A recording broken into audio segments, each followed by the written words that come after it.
God, I have to figure out how to play a game. Okay. I'm ready. I'm ready. I can do this. I've been reading the rules as we've been waiting. Oh God.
Feels like the smart thing to do would be to expand my borders, possibly Switzerland, so as to be able to reach France.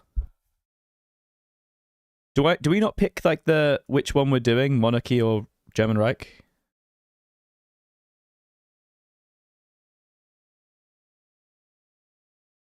Oh, it's been done before. I see.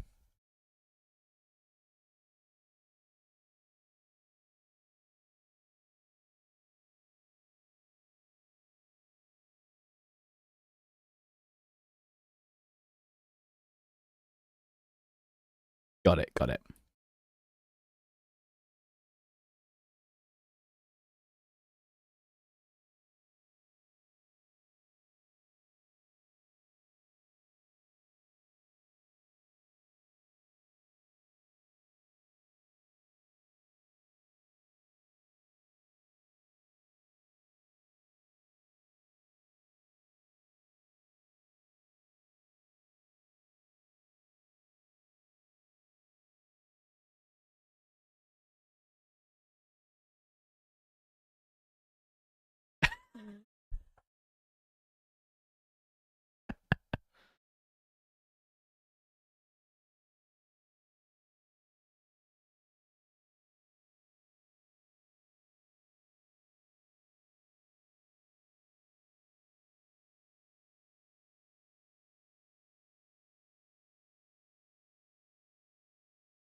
So, on the map or...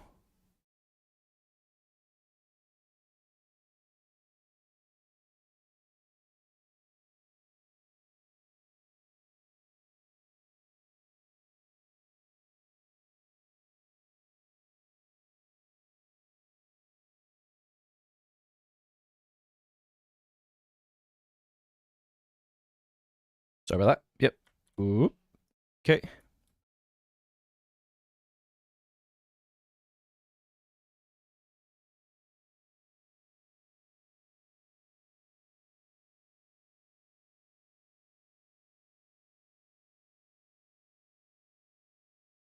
Yeah, I don't have to take it. I can just take it. I can just grab it.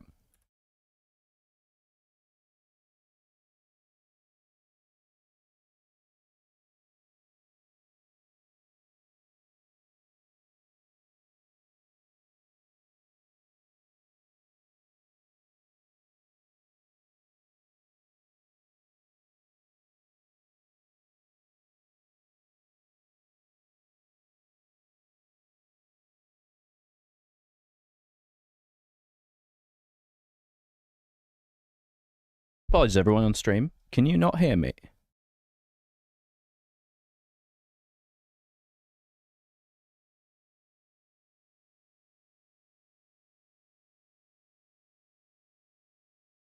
It would appear you can hear me but not hear game audio. What the hell?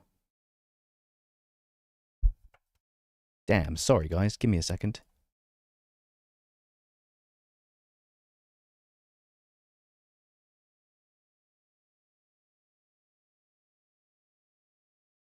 Apologies.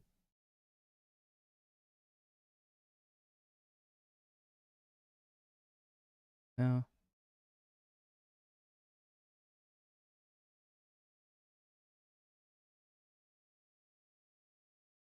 Section during the pre-war How's phase. that? Their ideology doesn't matter because it's essentially pre-war. You've done all the work to Is that become an better? ally, so you can just become an ally with France if you wish.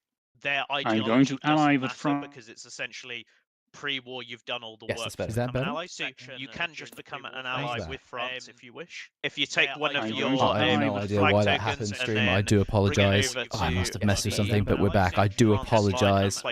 Far right here. God damn. Welcome to the board game, everybody. I'm so sorry. Allied with France.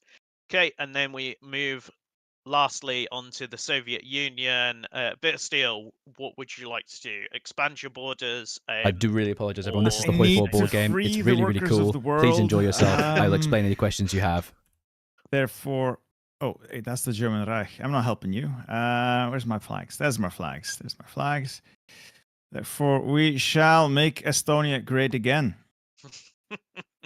Okay, and then take one of your flags and place This is it the in HOI4 the board game. control I'm so spot sorry. I don't know why the hell Estonia that was as happening. well. OBS just shit itself, but we're back. They can't hear me right now. Don't worry. We're playing with Bit of Steel and Entassel, along with one of the developers of the game. I'm so embarrassed. He gave a full explanation of the game, and it broke. I'm very, right, very I need annoyed. to rotate it. Okay, so we've done that part of the pre-war phase, and then we will move back round to the German Reich. So now we need to place starting units and starting factories. So on your unit cards, you will see unit tokens, and below your you will see a factory token if you've got any. The UK doesn't start any factories. We'll get to that in a moment.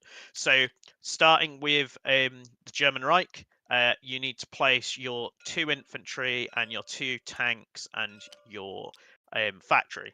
Now, you can place your units in any region that you control or someone you're allied to controls. Okay, it's like Switzerland. Yes, yeah. So, I mean, that is your region now. So, each region has a width, which is the double-headed arrow. That means that's the number of units that that region can have in it. So, for example, Switzerland can have 2 units in it, whereas this one above can have 3. Okay. Question: can you attack from multiple states into one state? Yes, yeah. Right. Yeah. Okay. Uh-oh. Uh-oh. So Sounds like I should have gone for Belgium. Whoops. you've got your 2 infantry and your 2 tanks to place. I would suggest, taking some of those, maybe put with each of your infantry, put a tank as Yeah, well. that's what I was thinking too. So what's the difference between tanks and infantry within the confines of the game, other than one's more expensive than the other? So they have different attack values, so different soft and hard attack values. The other thing is that infantry can be used to control regions, tanks can't, and they will upgrade differently as well. Okay. Their stats are also different based on faction. Okay, so you've put your starting units. Now you need to decide where your starting factory is going to go. So your starting factory can only go in a region that you control, and each region can only have 1 factory. Got it. So Makes you put sense, down your Berlin. starting units. Yeah, you put your starting units down. You put your factory down. So then we move over to the UK. Now the UK only has their starting units to place, which is infantry and ships. The reason being is because the UK doesn't start with any factories because they have this supply line here that they control, which gives them 2 production. The Empire. Yeah. So infantry placed in any of your regions that you control or that your ally controls. So you could place in France. Yes, indeed. Because they are your Archduke, ally. this is TTS. Tabletop Simulator. Your ships can be placed in any sea region that is adjacent to a region you control. I'm going to hide my infantry behind France. Maybe that'll help. Well, there goes the another- BEF. Oh wait, do you guys start allied with France? He chose to yes. ally with France, yeah, during the pre-war phase, and then you got Just you got 2 ships there. Your tank is really awkwardly positioned. Yeah, I know. I don't like it, but I don't want to cover the mountains. infantry. I don't know. He looks drunk. It's not qualified for those mountains. No, it's not. It needs flat terrain. Are you happy with both your ships there? I feel threatened. You should. But I'm only protecting my allies. Yeah, Ironically, looking at those ships upside down, they look vaguely Falkland shaped. I was just going to say that. This is a political statement. Cool. Are you happy with where your units are? Yeah, I'm just rotating them. So Yep. This is fine. And then finally over to the Soviet Union, you have a boatload of infantry to place and a factory. All right. He has more I've than one? accidentally made my infantry bigger. Let me just scale that back down. I can do that for you. There you go. There you go. I think that looks about. Yeah. So where would we do? Well. Let's start by distributing these evenly. I own that. Oh, that's wrong. I want to own that. It is for the good of the people. Yep, and there is your 5 infantry out, and then you've got your factory. I've got 1 factory. Yep. Damn, I can't put it behind the Urals. There's no Urals. Okay, so that is the setup. So that is the pre-war phase now done. So each time that you play the game, based on whether you're going to gain allies, expand your borders, it will the setup will be a bit different. So now we can move into the first round. So on your tracker board, you'll see that there is a round sequence. So the first phase is the engine phase. So you'll see that you have a hand of cards. These are your engine cards. So you will pick one of these cards and place it face down. So as an example, using and place it face down. And once everyone has placed their card face down, you'll all reveal them. In terms of what these cards do, so these essentially give you benefits for the turn that you've played them. So the top benefit gives you generally a bonus to your resources. So like national progress gives you manpower, whereas say Into the Fray gives you stability. The bottom half gives you a benefit to one of the things that you'll be doing during your turn. So industrial push helps you build factories. Technological progress helps you do research. It's F to flip. Yep, you Yeah, got I it. was just trying to remember that. Yeah. Has everyone chosen their cards? Yes. Okay. I'm enjoying so this, Siegfried. flip them over. So Ha-ha! what have we got? Okay, so starting with the German Reich because they are first in player order. So we've got the industrial push, so you gain 2 political power, so you can move your political power up to. 7. Yep. If you had 0 political power, you would have gained 4. And during the construction step, which we'll get to later, you will be able to construct a second factory for cheaper. Then moving around in turn order, we have I think a UK. Yep, the UK. So what does the UK have? Technological progress. Okay, so gain 2 production. So if you want to move your production up to, if you haven't done so already. Yeah, I think it says if you have 0 factories, gain 4 instead. No, so it's production is that icon. So it's gain 2 production. If you have 0 production, gain 4. Ah, he played himself. And then you will Story gain of my life. No worries.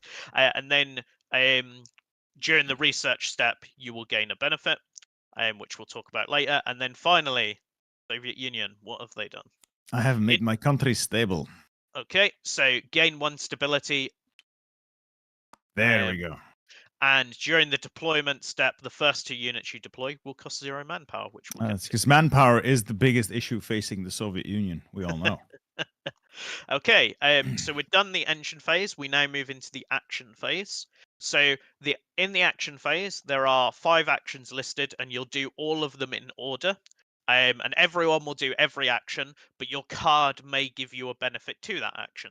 So the first. Do we do these simultaneously or one after another? As in all players at once, or one player does all his stuff, then the next one, then the next one?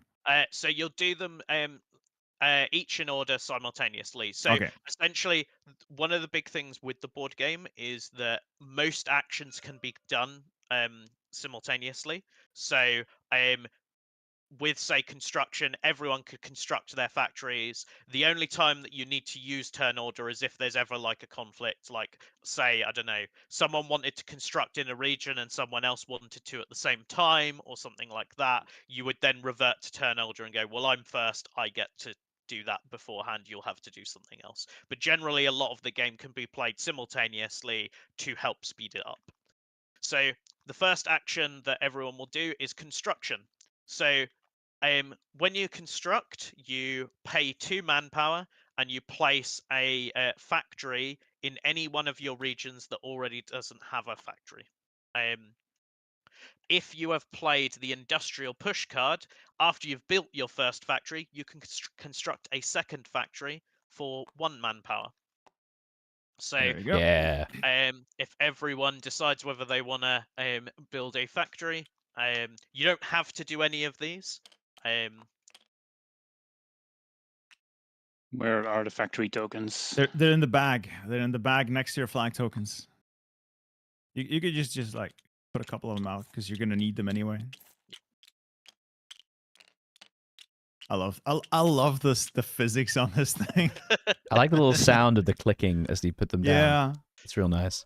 So the German Reich has built 2 factories because of their card. You can only build 1 factory per turn unless you've played a card that allows you to build more. So, sorry UK, but you can't go that that heavy because. Oh. So take those factories back. You should only have 1 because you didn't play. You're cheating. We're just starting. You're already cheating. Friendly I game. know, but I misunderstood him. I thought he said one more manpower for another factory. So I just, 10 Oh, factories. more than That's enough only manpower if here. that's only if you've played the industrial push card, which you've played the technological progress. Yeah, I'm already getting questions. I only Disaster, heard board what game I wanted to disasters hear. when? Okay. So has everyone constructed that wanted to construct? Yes, at least I Okay. have, which is all that matters. No, I constructed what I was allowed to construct, not what I wanted to construct. That is a good point. Okay, next up is research. So you all have a research deck. So if you right click and search, you will that deck. So right click on it and click search. You can see all the cards that are in it. So if you don't have a research card in play, you can take one from your research deck and put it face up in front of you. And you'll see in the corner of each research card there is a number with like 2 arrows. This is called the progress value. That is how long in turns that card will take to complete. And that's assuming that you put no resources into it and you just let it happen. So for example, like a card with 2 progress value will take 2 turns to complete. You can spend manpower on your research to increase to essentially make it quicker to research. So cut down turns by spending manpower, essentially. Yes, yeah. So you'll see unit upgrades in there, and you will see some other like interesting things. That'd be amazing, So Logiduke. I'd love that if there was a mod for the actual game for this. The German Reich's case, it looks like a choice has already been made. I think for if the Soviets upgraded capitulate, the whole tanks. board flips, Siegfried. So once you've decided what card that you want, you flip I hope it so, face anyway. up, and then you will place a progress token on it, which are what these are over here. So I'll place one on the German Reich to show. Oh, thank you. Which? Oh, those are right. Okay. Yep. Are they in like the pots? Oh, found Yes, them. Yep. And say I want to spend, for instance, a little bit of manpower. Do I do this now? Yes. Yep. So you as soon as a card has tokens on it equal to its progress value, it's completed and put into play.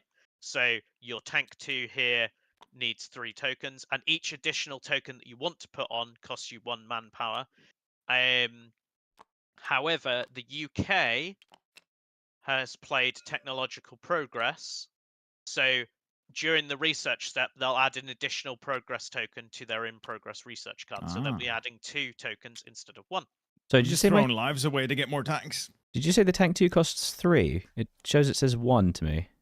The German tank 2 costs 1. Oh. Like each. So you're not even going to have to spend any manpower to bring that to completion, because it turns out Germany like their tanks. So does that get completed now, or is that completed next turn? It'll be completed now. So I'm just waiting for. Yeah, no worries. I'm going too far ahead. So I get an extra token. How many of these do I get? So 1? You normally get 1, but because of your technological progress card, you add an additional 1, which means that you've put 2 tokens on it, which is correct.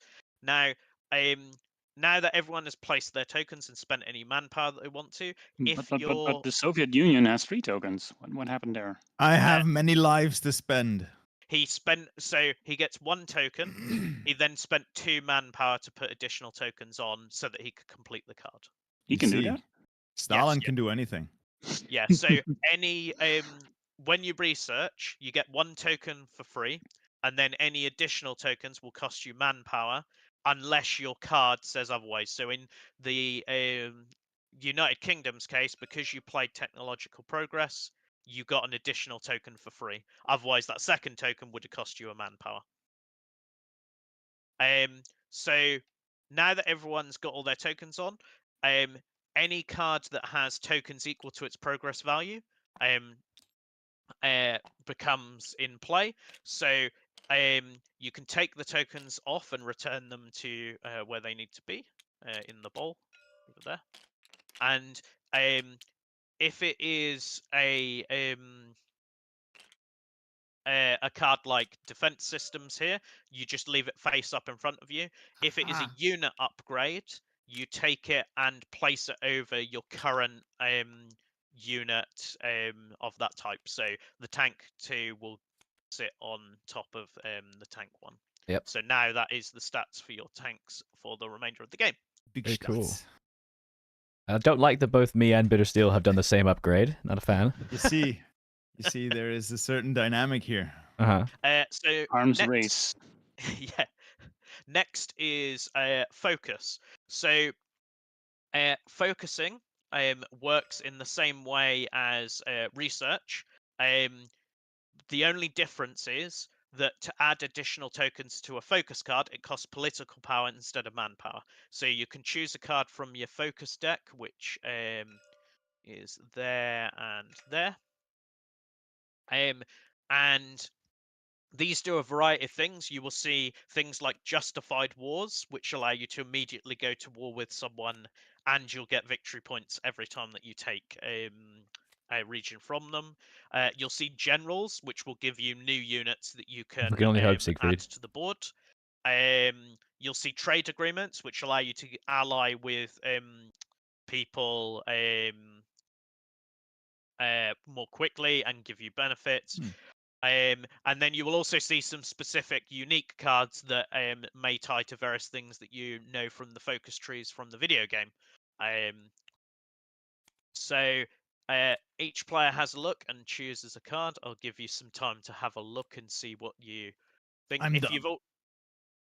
If you're already done, you can flip it up and start like adding tokens to it and so on. Just to clarify, because I picked Switzerland in my little pre-war thing, I kind of probably shouldn't have done that because I can justify War of Switzerland to get a point. So I kind of missed out on a victory point because I did that, right?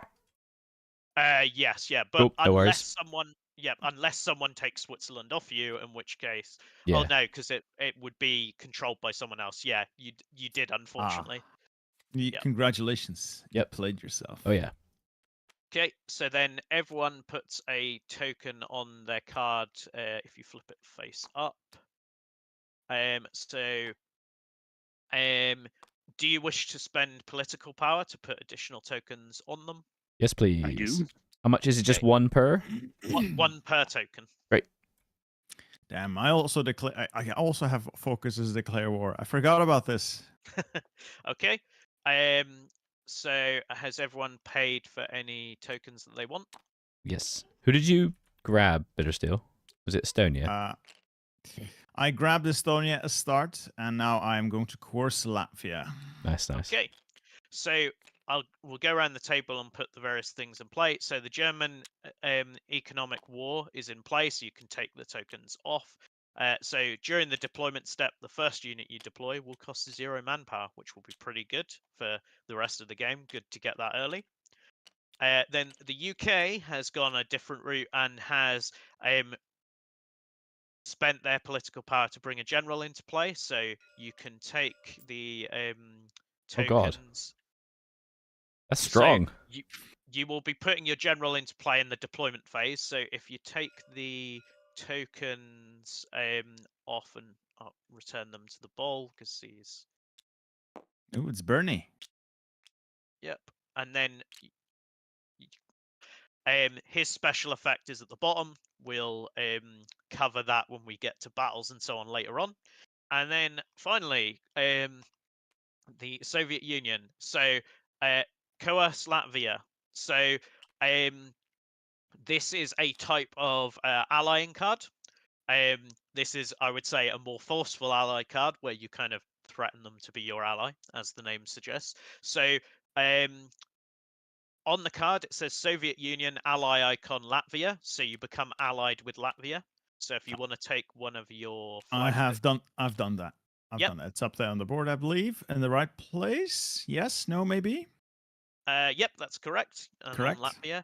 And then you can change Latvia's ideology to match your ideology. So you are communist. So we have these ideology tokens over here. I'll take a communist one. How do I put stuff back into a little bag I accidentally took it out So of? if you hover it, over It's unwilling to comply. No, let me see. There we go. Oh, no. is someone? There we Oh, there we go. Yeah. go. Where did I put that token? It's correct. All right. Yep. So they're now communist. Yes. Yep. And this will become relevant in the political phase, and it can also be relevant for end game scoring. Some of the end game scoring cards in the full game might give you points based on the number of regions controlled by communist countries, for example, because you just want to spread communism. Right, freeing the workers. Okay, so we have now done the focus stage. We're now on to production. So production is where you produce units. So each unit card has a cost in the bottom left corner. And that is how much production it costs to produce that unit.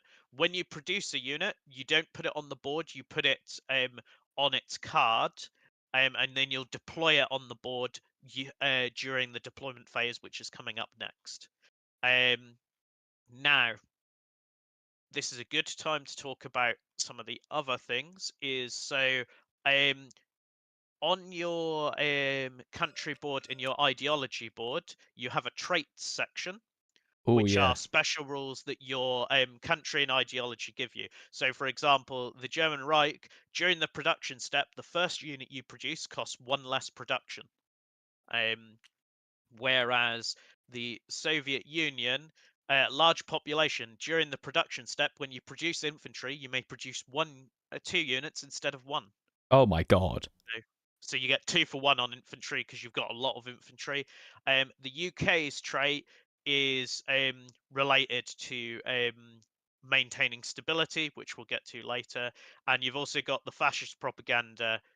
During the focus step, you can add an additional token to an in progress justify war card. So you're better at going to war with people. I can just spend lives in exchange for anything else. This is peak Soviet gameplay.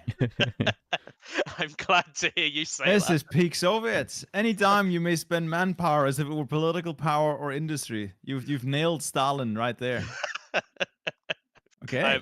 I'm very happy to hear that. Okay, so you can now produce your units. So pay your production. So you can produce as many units as you want, provided you've got the production to do so. And when you produce them, put them on their card to show that they're ready to be deployed onto the board. There we go. Can I just ask a question about planes for no reason at all? Yeah. Planes are both usable and in combat as a 2-1, but also can stop factories. Correct, yes. I'm assuming they do also have to move with the little move tokens, so I wouldn't be able to just pop them over London for no real reason at all. Yes, no you would have to deploy them somewhere and then fly them over. This is where, say, having an ally in, say, Ireland might be useful, because you could then deploy your planes in Ireland and fly them over. So, for reasons entirely unrelated to this current situation, what happens when you no longer have infantry tokens? So if you have no more infantry tokens, that means you can't deploy any until you have lost some infantry. Essentially, you're at capacity. You were on the right track with the Soviet Union. Now you've lost me. So there's a limited number of units that can be on the board at any time. That feels highly unrealistic.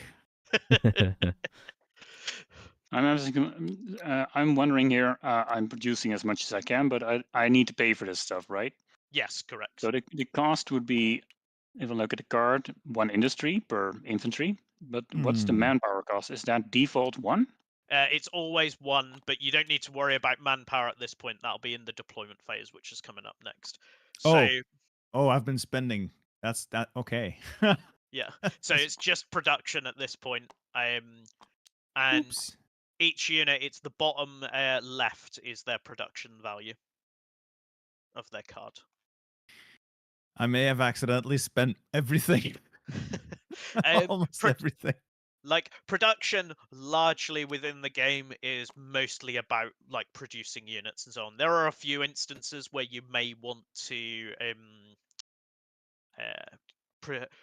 use production for other things, but it is mostly all about, getting stuff on the board, because ultimately, Hearts of Yeah. Iron, still a war game at heart. I want to make the map all red. I made tanks too expensive. It's too much to pay. God damn. That's really, really expensive. Considering I have no more infantry to spend lives on, I might as well buy more tanks. Well, it's a start. I can also spend 2 manpower to get a score point? Yes! Yeah, at the end of the round, yeah. Oh, that's obscene. I can literally spend manpower for any purpose. That sounds like you're sacrificing them to the gods. I'm sensing here that Bittersteel is going to find out, or try to find out, if the Soviet Union can actually run out of manpower. I thought it cannot be done. Cannot be done. He will find out. He'll find out. Has everyone produced all the units that they want to produce? Yes, sir. I think so. Cool. Okay, so then we move on to deployment. So, deployment is you can deploy any of the units that you've produced. You don't have to deploy all of them. It's 1 manpower per unit you want to deploy, and you can deploy them anywhere that you control or that an ally controls. So I think for most of you, this will be just your regions, other than the UK, who is allied with France. Fortunately, the first 2 I deploy cost nothing. That's good. Yes, Not a fan of all because that stuff in Paris. Yeah. Looking We're on pretty vacation. rude. And my first one is free, weird isn't upside it? down. Let me just. There we go. Yeah, my first is free, and then it's 2. Okay. Oh, they're helmets now. I see. Okay. Okay. And remember, each one costs you a manpower. I should have taken Belgium instead of Switzerland. That was stupid. This is the moment where I ask, is there any way to get new manpower, because I'm at 0. There is. Each region you control that has an icon will provide you resources. So, for example, with the UK here, because the UK controls this region here, it has a manpower icon. So at the end of the turn, you'll gain a manpower from there. That's good. So yeah, going for regions that have additional icons, pretty good. Quick question. Has everyone gone? I built 2 tanks, but then I upgraded tanks. Are those built tanks just still the old stats, or are they the new stats? So they're the new stats. Yes. As much as it's a bit unrealistic, it is one of those where, like, having people in a board game where having to track their individual tanks, which are upgraded and which aren't, it would be a bit much. So yeah. Fantastic. Yeah. You just need to research the new Tiger, and everyone has it. Yeah. It's a national rollout of Tigers. Okay. So has everyone deployed? Yes. Yes. Okay, we then hit the political phase. So the political phase is the way that you can ally or go to war with any country that is on the board. Tabletop simulator. So this is done in turn order, starting with the first player. So you can either increase aggression towards a country, or you can decrease aggression towards a country. When you increase aggression towards a country, you will move your flag token up the track towards the war side for each political power you spend. When you decrease, you'll move it the other way towards the ally side. If you don't have a flag token on the track for that country, if you are starting by increasing aggression, you'll put it on the war side. If you're starting by, trying to decrease aggression, you'll put it on the ally side. So, starting with the German Reich, would you like to ally or go to war with anyone? Bear in mind, you can't attack anyone unless you go to war with them. And this can be any country on the board. It doesn't have to be one controlled by a player. You could go to war with Italy, who's not being controlled, or you could go to war with France or the UK. Right, and for a completely random reason, If one were to attack an ally of a player country, that would put me at war with the player, right? If they have stuff there, yes. Allies is something that we're still kind of working on, and we're looking more at, because sometimes there are points where you wouldn't want to immediately go to war with someone. We're thinking in the final game, one of the things we're exploring is if you attack an ally of someone, they can go to war with you for free. Is probably where we're going to end up. Cool. To give allies an additional benefit. So. Well, let's do it. To spend... Yeah, we're gonna declare war on France, which would cost me 4 PP. Is that right? Yes. However, back to 6. The other thing that we haven't talked about is if you're trying to go to war with someone and they have a different ideology than you. Yeah. When for each political power you spend, you move your flag token twice because they're a different ideology to you. It's just 2. If you're trying to ally with someone and they're the same ideology as you, you move it 2 spaces instead of 1 per political power. So it's easier to go to war with people who are different ideology to you, and easier to ally with people that are the same ideology with you. So you wanted to go to war with France, was it? Can I just quickly clarify before I commit and pretend it didn't happen? The individual region tiles have their own stats, right? Yes, yeah. Okay, so how many infantry is this? There's 3 infantry in a plane, and I'd be attacking with 3 infantry, 2 tanks, and a plane. Right. I'm not quite familiar with the combat enough to know if that's a good or bad idea. There's only one way to find out, isn't there? I'm starting to worry that. Can I just have a quick overview of the combat rolls? Like, is it rolls per soft and hard attack, or? Okay, so the way combat works, to give a really quick overview, is everything in the region, you add up all of your soft attack and hard attack of both sides, or multiple sides. Whoever, no matter what happens, you will roll. So each side will always roll a minimum of the red die. If you have higher hard attack than someone, you'll upgrade your die to a yellow die. If you have higher soft attack than someone, you will upgrade your red die to a yellow die. If you are higher in both, you'll use the green die. Now, the stronger the die, the more likely you are to do damage. So each pip on a die is 1 unit destroyed. So generally speaking, you want to just have more hard attack and soft attack than your opponents. The other interesting thing that'll feel kind of reminiscent of the video game is you count all the units in the region where the fight is happening, but you can also have 1 unit from each adjacent region support into the battle, provided you control the region. So let's say a battle started here in France. For no reason.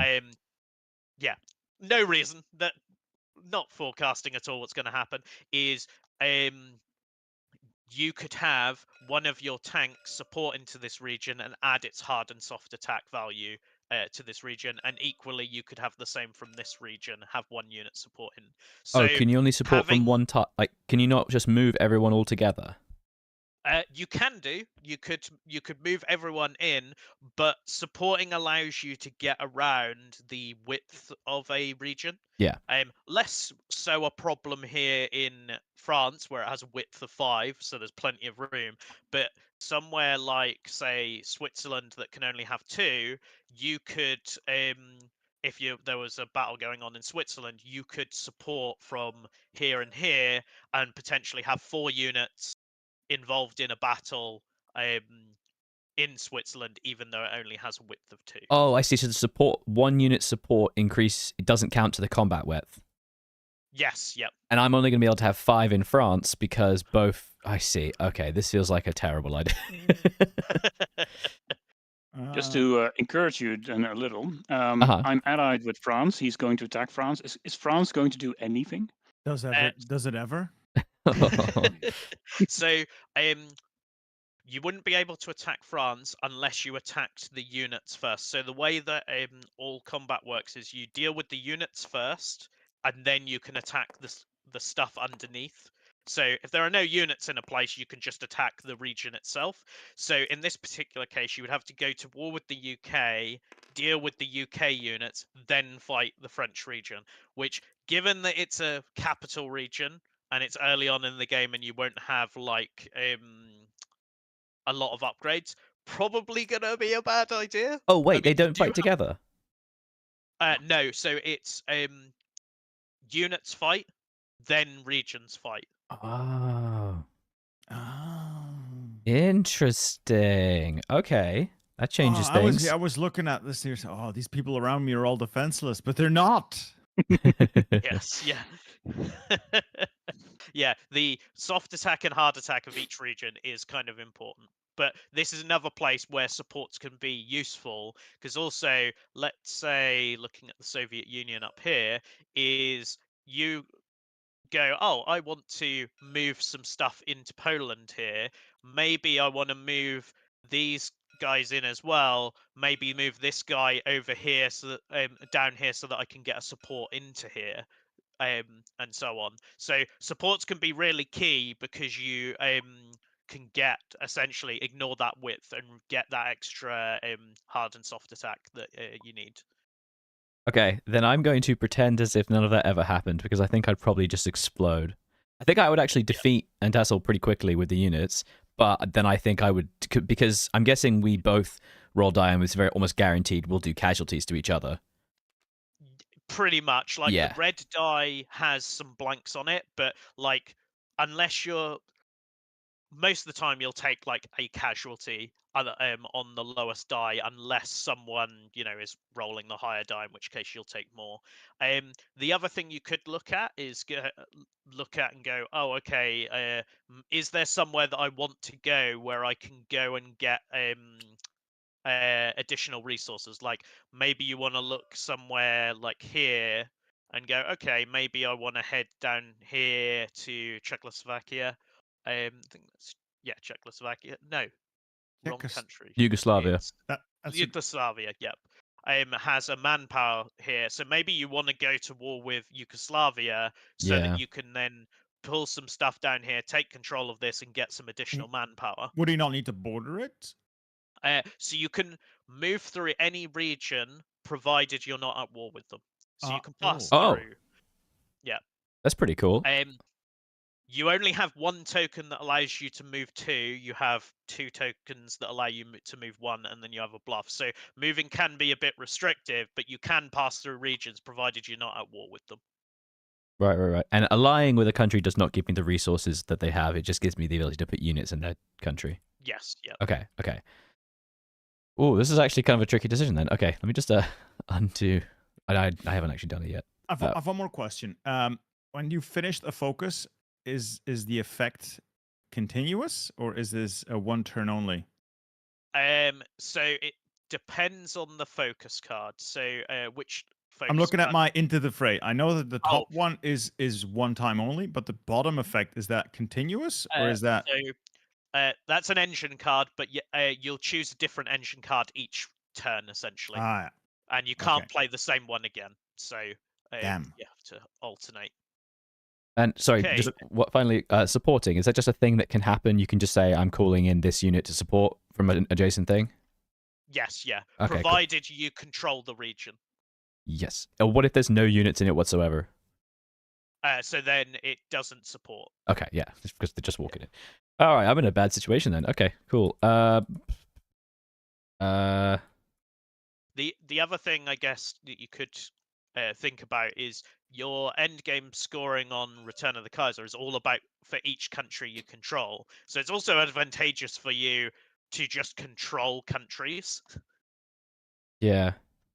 So that's a good point. So people are saying that we're playing a video game based on a board game, based on a video game, based on a board game.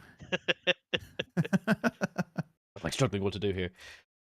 So with alliances, I mean, I might just ally Belgium then. That's going to cost 4.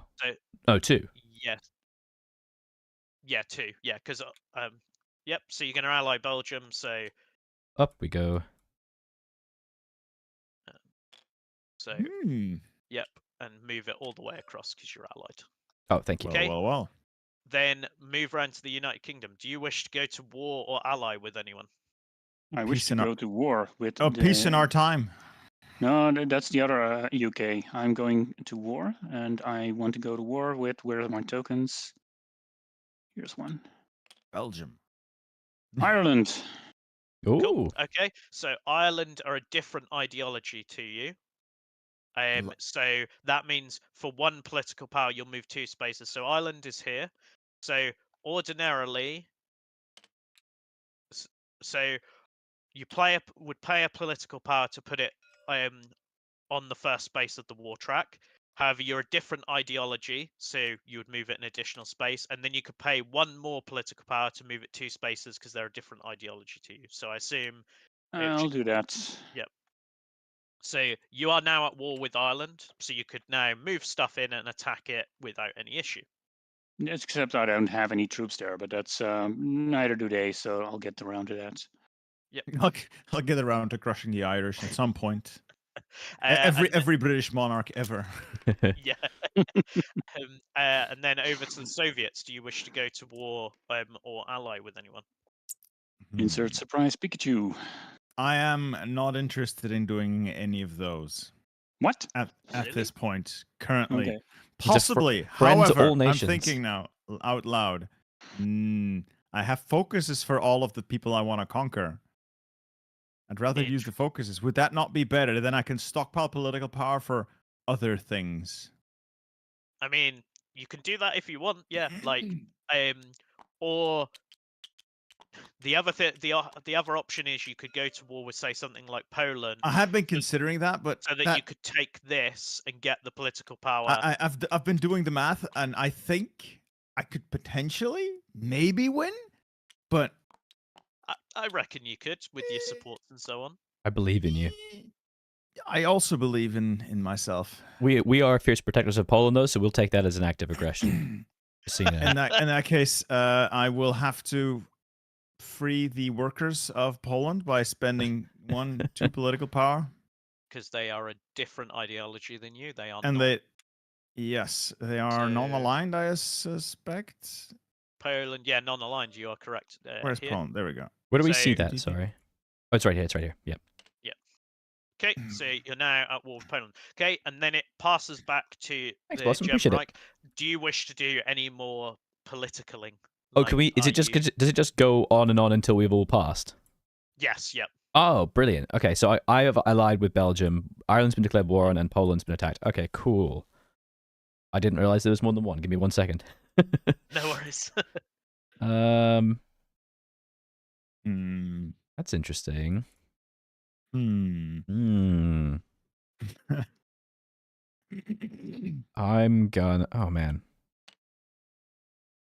I'm gonna. This feels stupid. I'm going to ally with Finland. No, I'm Okay. not, because I have a focus for that. So I'm just gonna ignore that. God damn it. I didn't realize there was one, so I thought I was done. 1 second, let me just check my focus tree. You're all good. Aren't you going to prepare for that British aggression? Oh, you mean I should do something completely different, not related to you? That's a good idea. Absolutely, yeah. That's really smart, yeah. There's no British aggression. There's just crazy. we're on vacation in France. It's just the French, though, so nobody really cares. Precisely. Oh, I do get victory points per country conquered, don't I? All right, I'll declare war on the Netherlands. Okay. Nay. So they are. I'm fairly certain they're a democracy, if I remember correctly, which Yeah. they are. So, Depends on who you ask. Yeah, it'll cost you 2 political power. Wilhelmina disagrees. Okay, and then if you take one of your flags. Yep, up to the Netherlands. Okay, Oops, wrong one. and you want this side for war. Yeah, oops. Thank you. Over to the UK. Are you done with your politics, or do you? I need more politics. I am going to try and ally with Spain. They're, I think, a different ideology. Although at this point, who really knows what Spain is?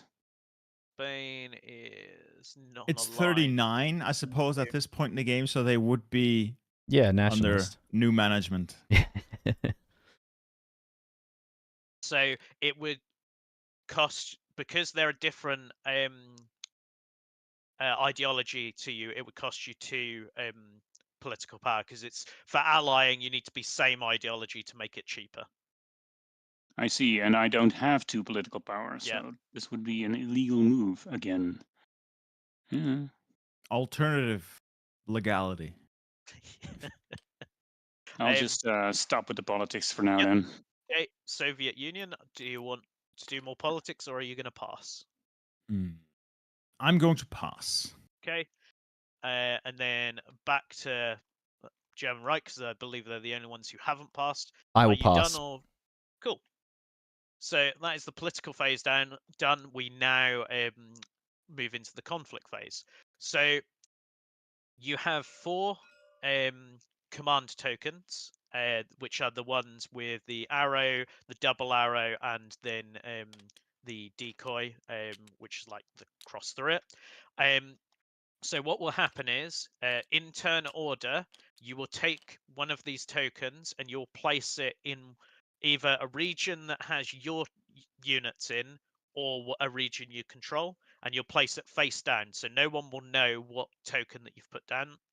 And then once everyone has placed all of their tokens that they want to place, so say German Reich places a token, then the UK places a token, then the Soviets, and you go round, keep going around until everyone has placed all the tokens that they want to place. You will then reveal tokens one at a time in turn order. Hey, Fraser. So the effects of the tokens are: the single arrow means that you can move everything in that region up to 1 space. The double arrow means you can move everything in that region up to 2 spaces. And then the last one is a decoy. It doesn't do anything, but can be used to bluff out your opponent, because if you put a face down token near someone, they may just think, is that a move? Is that a double move? Or is it a decoy? And do Clever. all units have to move? So you have to move at least 1 unit per order. So you can't you can't put an order to move in and then not move anything, but you can move any number provided you move at least 1. So Okey-doke. an order that's given has to be followed, but you can Yes. choose not to issue an order. Yeah, you can. At least one thing in that space has to follow that order. They can go to different places. So if you had a 2 move, say in this region here, you could send this guy could go 1, 2 to here, and then this tank could go 2 across there. They don't have to go to the same place. Thanks to Czechoslovakia. So if you flip all your tokens over, another really useful shortcut is if you press Shift Alt on a token, you can see what it is underneath without having to flip it. Oh, okay, cool. Oh. Okay, so the German Reich will be placing their first token. So it's any region that you control or has your units in. So you've placed yours there. So now the UK will place one. I'm still looking at what the Germans are doing. Can I use Shift Alt on your tokens as well? I mean, you can. That would be Don't touch cheating, my which I wouldn't token. put above the Soviet Union. It's espionage. Watch, get that hand away from me. Get away from me. Get out of here.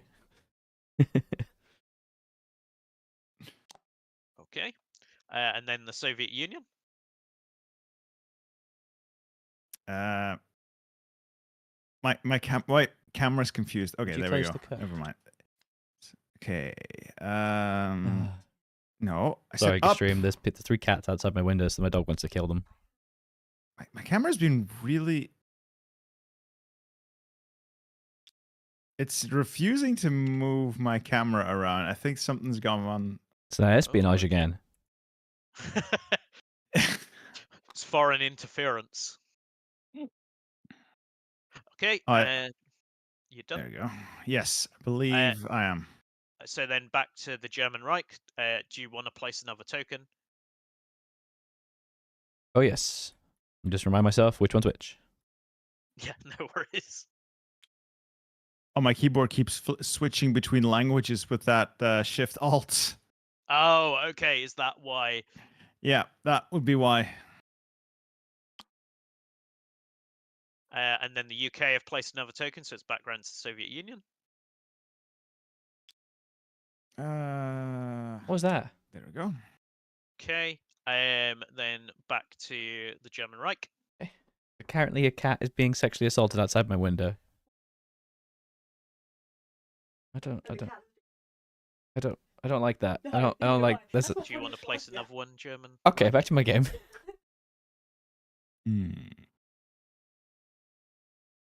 I think Alder has fallen down. I can't. Apologies, is that me now? Something just happened. Yes, I yeah. briefly was muted, so it's me next. I do apologize for that. No worries, you're all good. All right, cool. And then the UK can place Oh wait, another. actually, sorry, Jim, if I just replace that, my bad. Yeah, sure.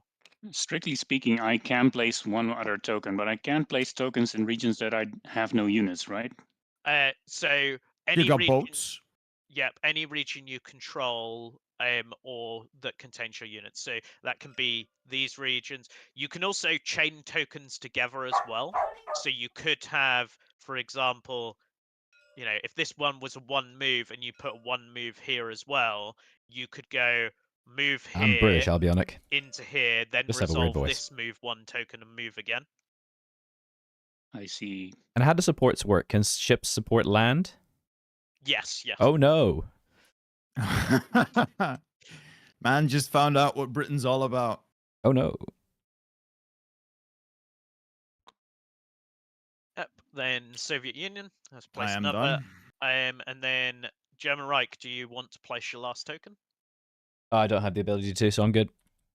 Yep. So you pass. UK, do you want to place another token? Nope. Passing. Soviet Union. I pass. Okay. So now we've placed our command tokens, then we'll reveal and resolve. So German Reich, choose one of your tokens to reveal and resolve. Oh, it's one at a time. Oh my. Oh, it's Yes. Oh, sorry. It's. Oh, apologies. It's reveal and resolve rather than. Yes. Ah, damn. Okay, misunderstood that. Whoopsie. Oh well. This is what So they call in the that is business a your double whoopsie move. daisy.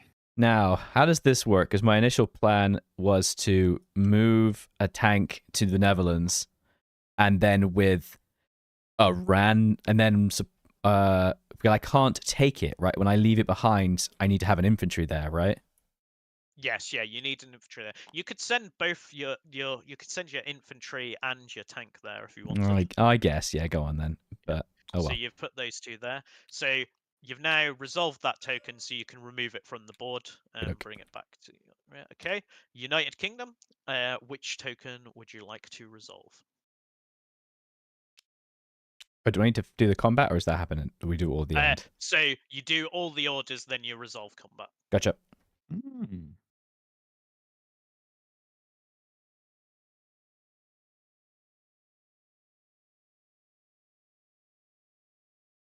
So you just took everyone out of Switzerland and sent them to the Netherlands. Yeah, I didn't say it was a good idea. Okay. No one's at war with Switzerland or Germany, for that matter. I was buddies with them. So you're at war with the Netherlands. Okay. That doesn't seem to be going very well over there. But I mean, the Netherlands will defend this, right? Or is it just Yes, move in yeah. there and done? Yeah, they will defend. They will defend there. There will be an attempt. Yes.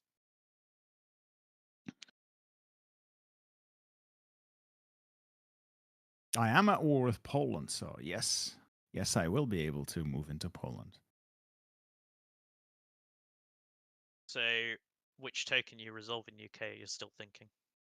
Oh, it's my turn, this one. Okay, so it's a decoy, so it doesn't do anything. So you just take the token and return it to your play area. Yeah, just off the board so that we know it's resolved. Soviet Union, which token would you like to resolve?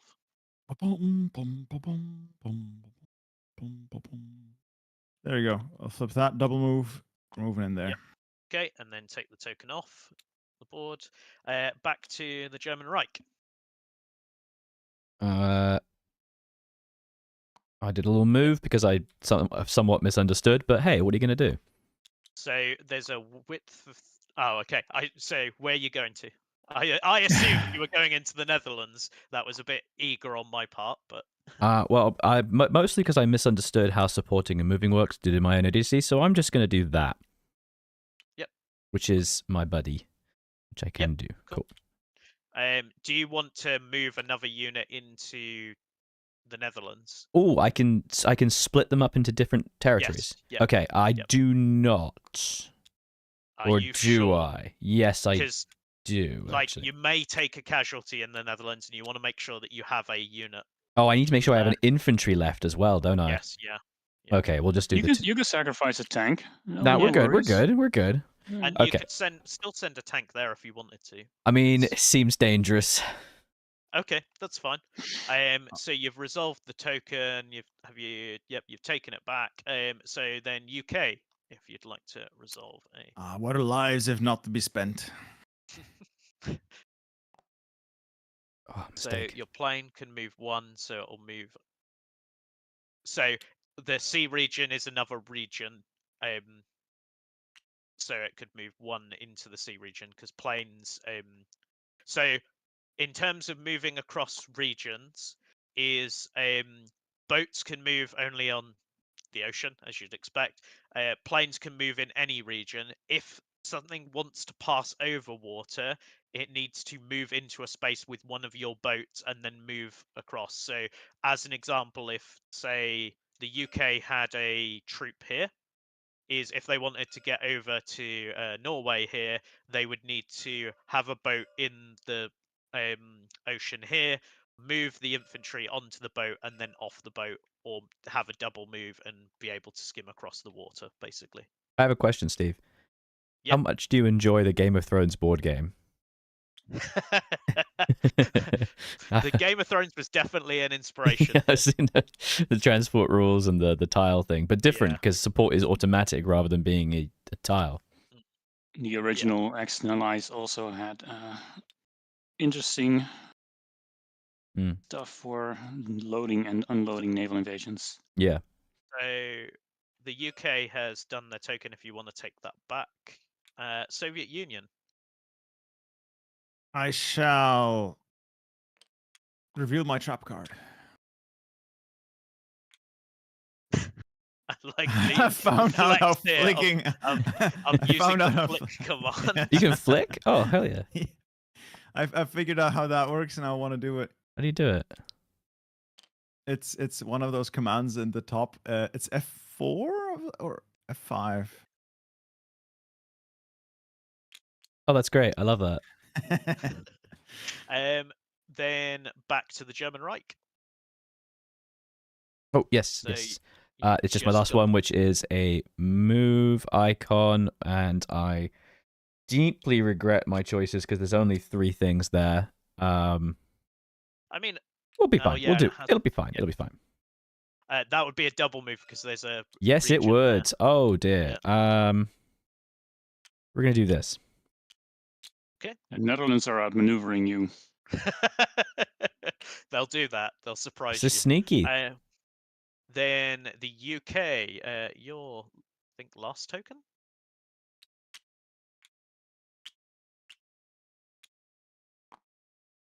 Cool. Yep. And then Soviet Union. Spending most of my moves apparently on fixing my deployment mistakes.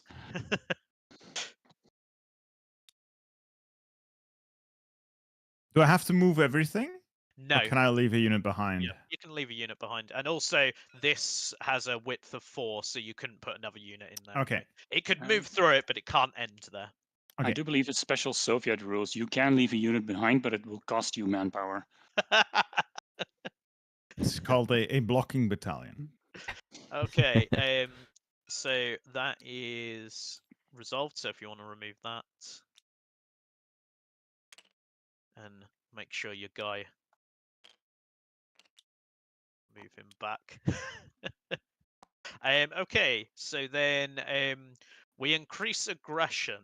So as it turns out, countries tend not to like it if you move into if you're neutral with a country and you leave troops in their region, you will increase aggression towards them automatically. Now, looking at this, I don't think that we have any instances of that because the UK is allied here with France, so they're not neutral. Germany has declared its intentions against the Netherlands. They're not neutral with the Netherlands. And you've declared your intentions here with Poland. However, if, say, as an example, the Soviet Union had moved into Poland and they weren't at war with Poland or allied with them, they would increase aggression automatically with them and it wouldn't cost political power. Because it turns out countries are not particularly happy if you just mobilize troops into a their loophole. regions. Yep. It's a way that you can save some political power. If you want to go to war with someone as well. So we haven't got any aggression to increase. So then we move on to resolve battles. So the way battles are resolved is the first player will choose one of their battles to resolve. Then we'll go around the table and each person will resolve one of their battles until all battles are resolved. So German Reich only has one battle to resolve at this time, which makes it nice and easy. So we can show how combat works. So first off, every combat begins with each side will be rolling a red die initially. But first, before we roll anything, we need to work out the hard and soft attack of each side. So the Netherlands has a soft attack of 2. Your units here, you need to total up their soft attack. So you've got 2 infantry and 4. a tank. 4, and then also you can include a support from each adjacent region that you control. Is the support eligible to be taken as casualties? No. Okay, then I will use the tank. Cool. So the tank has a 2 soft extra. attack. So 6. 2 extra. 6. Okay, so you have higher soft attack than the Netherlands, so you will increase your die and upgrade it to the yellow die. So I'll do that for you now. Cute. Now we compare the hard attack. So the Netherlands has 3 hard attack. What is the hard attack of your support unit and the units that you have in the region? I have 10. Well, that is a lot more than the 3 of the Netherlands. So your die increases again to the green die. Great. Okay. Simple enough. Inundate the water lines. Mein Gott. Okay. So now we've worked out soft attack and hard attack. You can then roll the dice. You can roll the dice by either throwing them or you can press R over them and it will roll them. Okay. What am I trying to kill? So when you're trying to take over a region, you need to do at least 1 damage to it. Or 1 more damage for each icon that it has on it. So to take a region with no icons on it, you need 1 damage, and you need an infantry there after the damage is resolved. Mm-hmm. Or if it's like, say, this region here that has an icon, it would need 2 damage to take over. So each icon means you need 1 more damage to take it over. Right. I mean, like the political power or the manpower or Yeah. the okay. Yeah. So. Oh wait, so to take France, I need 4. So other than the victory point one. Okay. The victory point one is one that we're going to be changing the color of because it is confusing. But yeah, the victory point. So it's every resource icon, not a victory point icon. Okay, cool. So if you want to roll the green die and then someone wants to roll the red die for the Netherlands. All right, let's do it. Who would? I'll roll for the Netherlands, so it's already done. 2. Okay. So the Netherlands have done 1 damage and the German Reich have done 2. So when it comes to damage, the side that is taking the damage chooses which units to remove. So in this particular case, the German Reich has to remove 1 unit of their choice because so you remove your infantry and return it back to the pile. And you did 2 damage, which is enough to take over the region, so you can put your flag token on it. Nice. And then that is the battle resolved. Let's just have a look. That's just what I was about to do, yeah. It was annoying me. And then you can put your flag token on. So if we come over to the political board, Do the same thing there. the Netherlands. So you can move your Oh, well, I'll flag take it token back. that is on the war slot, Yeah. and just move that across. Yep, Nice. Okay. because you now control the Netherlands.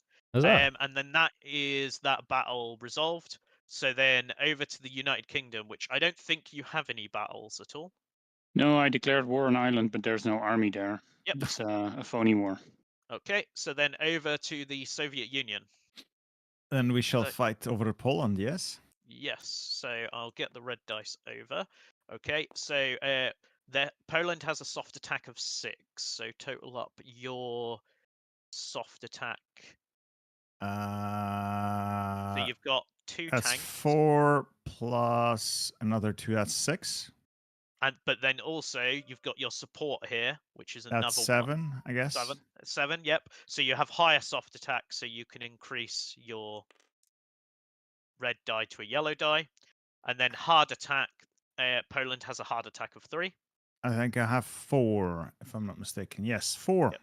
Okay, so you're also higher on hard attack as well, so you'll increase your yellow die to a green die.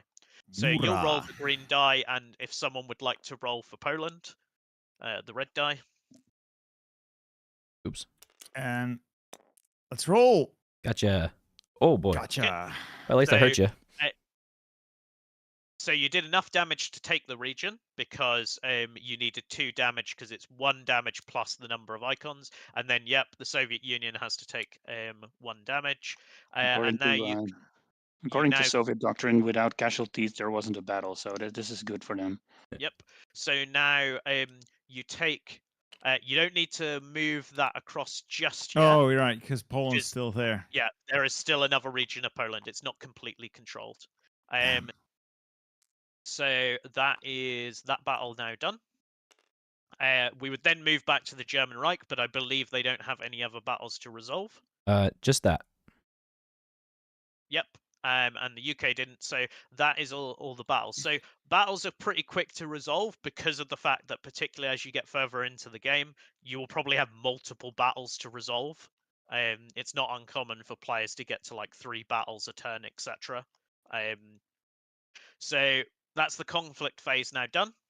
So we now hit the end phase. So Okay. the first thing is we draw an event card, which will I have drawn here. So fascism on the rise. Oh, no. People have been subjected to incompetent rulers for too long. They must be removed from power to facilitate economic growth. The first player chooses a country not controlled by a major country, so not controlled by one of the players, with a democratic, communist, or non-aligned ideology. The ideology of this country changes to fascism. So first player, so German Reich, you get to choose a country to become fascist that's not controlled by a player. Romania. Cool. Let's make Romania fascist. No reason. So Antonescu, no. we now have fascist Romania. So that's the first half of the card. So then the bottom half of the card that says French resistance. So this is an effect that only comes into play if the country listed is not controlled by a player. So if no one is playing France, this French effect will come into play, which is French resistance. Place a +1 soft attack and hard attack token in the capital region of France. I'm so wrecked. it's becoming I'm so even wrecked. harder to take it. No. Oh, no. Vive la France. Oh, I put 2 in there. That's it. Oh, I There got it. All good.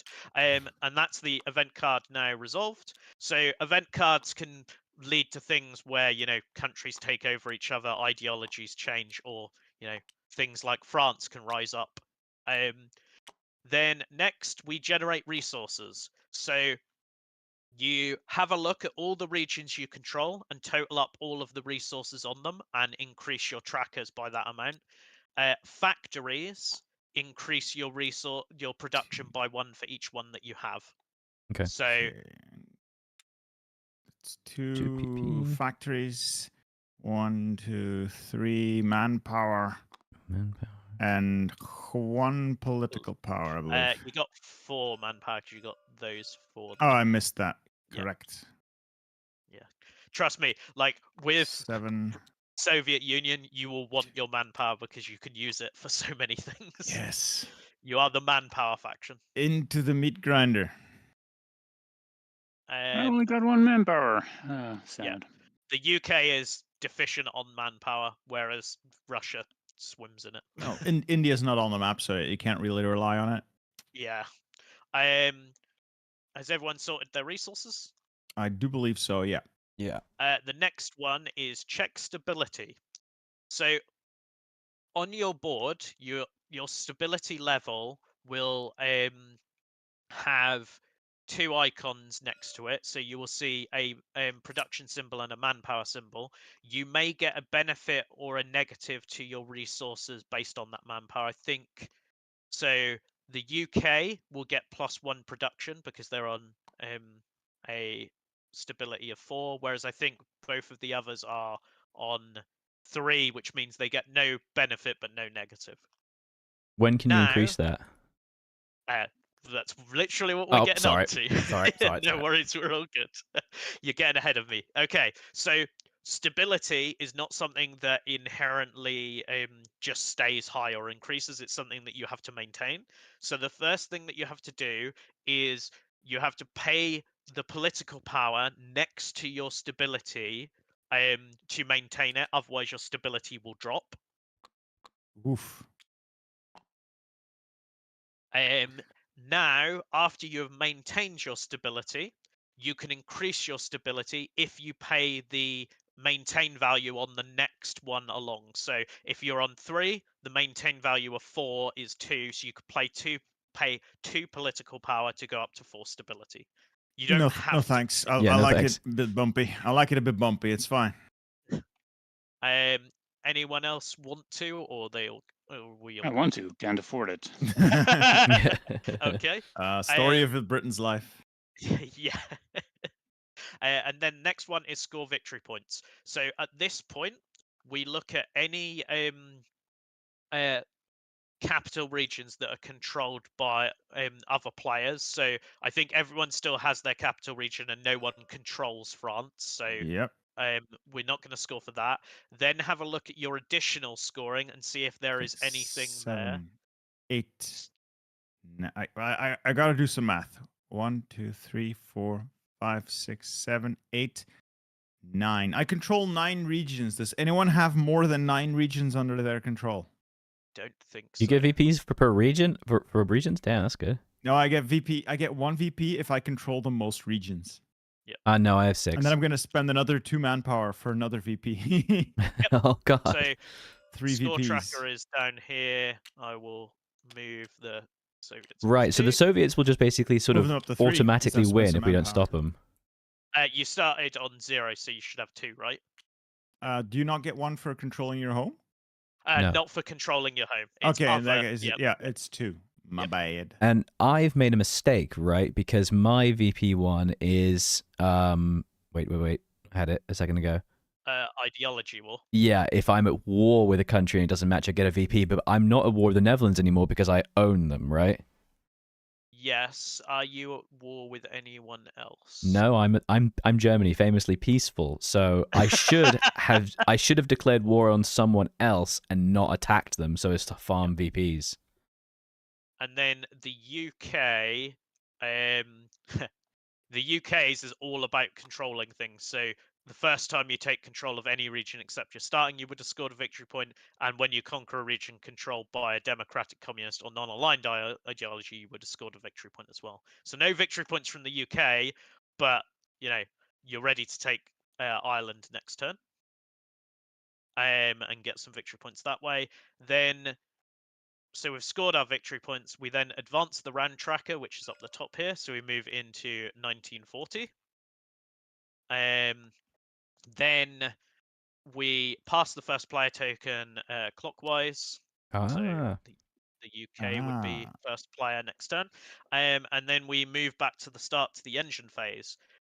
So my first question is, how are we doing for time? I need to pee, but other than that, Same. I'm good for now. I have to leave here in about 1 hour and 10 minutes. Cool. So we can probably get another round in at the very least, I think. Definitely. It will So- go a little smoother. Yes, yeah.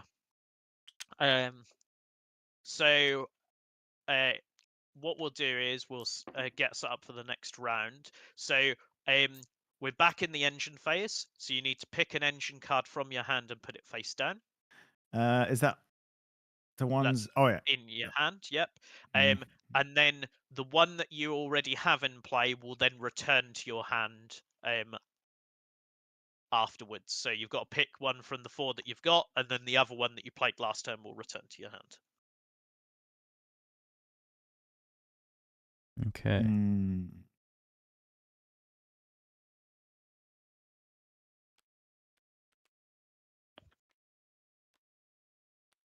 Put it face down so that You didn't see a thing.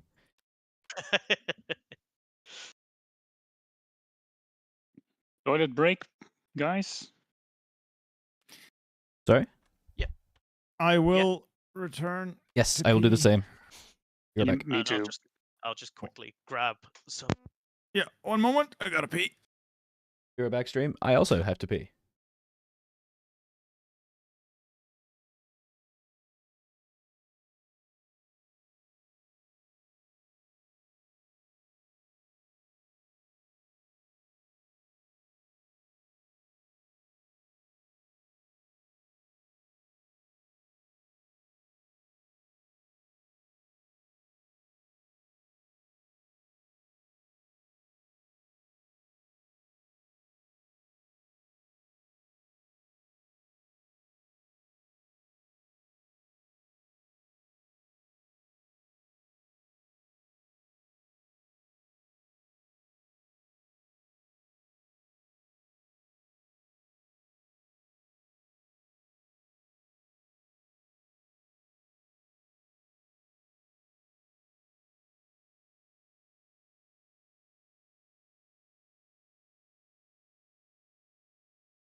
Okay, so far this is certainly interesting.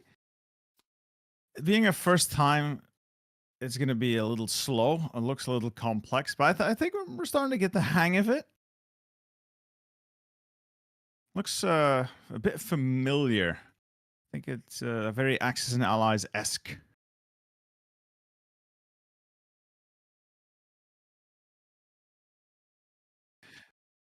Welcome back. So Germany's still there for now. Oh, thank you. Thank you. It's real generous. I don't trust the British. I have no idea what they're gonna do, but they seem to be crafting plans within plans. Yeah, there's things going on here. Yeah. I like the way in which the cards you get one at a time and then you replace them each time. So you could theoretically just keep constantly do the same ones, but they have pretty big impacts. Oh yeah, The engines, like I'm really digging it so far. Yeah. It's not video game levels of control, but they give you like options. yeah. And not every game is going to be the same, assuming it's all balanced. Otherwise, let's just pick the best option each and every time. It feels like there is a bit of an optimal path for Germany, but the thing is, there's so many different permutations to the game because you could be the different. Is there monarchy, communist, and fascist? I think. I for Germany? believe so. So, I realised I was back and listening in, but my mic had come out. Most countries have access to democracy, communist, fascist, and then there are non-aligned ideologies that are kind of unique. So, most countries have access to a monarchy, but there are a few others like we have a Spain expansion which allows you to play as either side of the civil war, essentially. So Spain is kind of two factions in one. They have a non-aligned despotic ideology board, which is different. So there are a few different like ideology boards, but then the main thing is that the focus decks you are playing with are specific for that end game scoring that you've got, and each nation has like 4 or 5. Oh, brilliant. Oh, alternate focus trees. Yeah. Okay. So Yeah. I wasn't sure if it was only gonna be like 2 per country, but it's lots. Nice. Yes, yeah. Who's the other major if it was a 4-player game?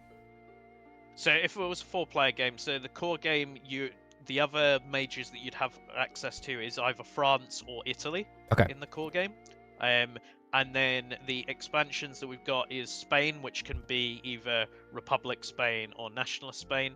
And then the other faction that we've gone for is Sweden, because they are completely unique in terms of being more neutral focused, or even, take Sweden and play them ahistorically. And So, are they in expand in classic Paradox fashion? Are they incredibly overpowered? I mean, at the moment they're not, but we shall see. Like, it's one of those where we've still got a lot of balancing to do on the game, and there's still a lot of kind of development to go on. But the aim is not to have them be overpowered. But speaking of, I'm not expecting like a concrete answer here, but speaking of balancing, do you not run the risk of like completely grinding the game to a halt if you make, for instance, France too strong? Because it's going to be like Germany and France natural enemies, and if Germany can't take France, it's kind of like, well, what do I do now? So it really depends, and it's entirely in a lot of ways based on like your end game scoring and what else is going on at the table, because one of the things that we've tried to do with a lot of the like scoring for the game is tried to avoid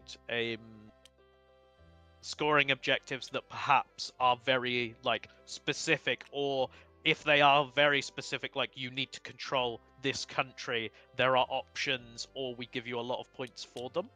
And one of the things that we are doing more of now is, if a country is controlled by a player, as in like if someone's playing France and your objective says I need to control a region of France, you will get more points if it's controlled by a player, as in if someone is playing France, than if it was, not controlled as it is in this game. So more difficult but higher reward. Yes, exactly. And also as part of like setting up the game, everyone decides their country before anyone picks their focus decks and ideologies. So you will have some idea of, if you've got a focus deck where it's like, I need to, control the Soviet Union. Maybe I don't want to play that in a game where Friday's video is already up for members. Union. It's Poland. Or maybe I do, and I would like to do another stream of this in the happy future if I can get a copy. An annoyance in the Soviet Union players' heels. Here's a question. If you were to play this 2-player, which countries would you pick? So you can pick any of the playable countries. One of the reasons that allies work the way they do is that we wanted to make sure that you could play any country combination against each other. So like the UK can play against the Soviet Union in a 2-player game. It just means that, the Soviet Union will probably ally with someone, near the UK, and the UK will ally with someone near the Soviet Union. It was one of our, first big design problems that we had to fix, was how do we make different countries, viable to play against each other, even if they are far away.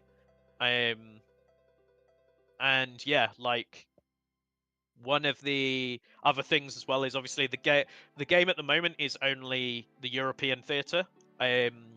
It's one of those where hopefully we get to carry on working with Paradox in future, and we get to do more stuff, because we'd love to, add more boards, add more countries, because there are so many countries that have been flushed out in Hearts of Iron, and obviously the European theatre is not the whole story. We're there are a lot of people asking for, where is America? there are people that want, Where Japan update? Yeah, exactly. So yeah, we thought start with the European theatre and hit a lot of in the European theatre you hit a lot of the big countries of World War II initially, but we would love to carry on working with Paradox and expand the game out further, and maybe even potentially look at doing additional maps, and maybe there's a way to play the game with more players, a bigger map and so on, so you can have like a big mega game that includes the whole world potentially. 5D chess. Yeah, the kind of like weekend experience. Have you ever played, like, speaking of weekend experience, have you experienced war in North Africa? I have not, though I am familiar with that it is a absolute undertaking. I still find it hilarious that you even have to account for the water rations of your troops. Yeah. And as Italy, you have to account for the pasta rations as well, which require more water. Yeah. It's one of those where like there was definitely a world where we could have gone to that level of detail, because ultimately there is a lot of detail in the Hearts of Iron video game. Perhaps too much to sell to a normie, if I can put it like that. Well, yeah, and it's also, it's not just that. It has to be manageable. Yeah, it has to be manageable because you don't have a computer like storing all those numbers for you, doing all the calculations, etc.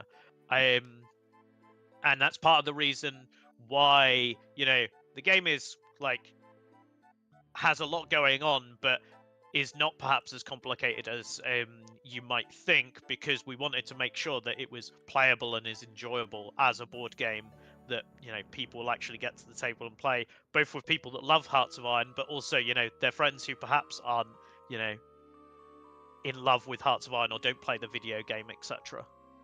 Yeah. I think I'm gonna see if I can get this out to the family. I'm gonna see if I can get a copy. This will be fun to play with people who are vaguely familiar with the concept of Hearts of Iron, but just want to play a board game instead. Yeah. Family nights could be fun. Yeah, me and my wife play board games a lot together, so having a good two-player is very useful. I did buy at some point the Game of Thrones board game. I think we played it once and then we gave up. I love it. I could not get it explained to my family, and I just gave up at some point. You can buy it on Steam. It's pretty good.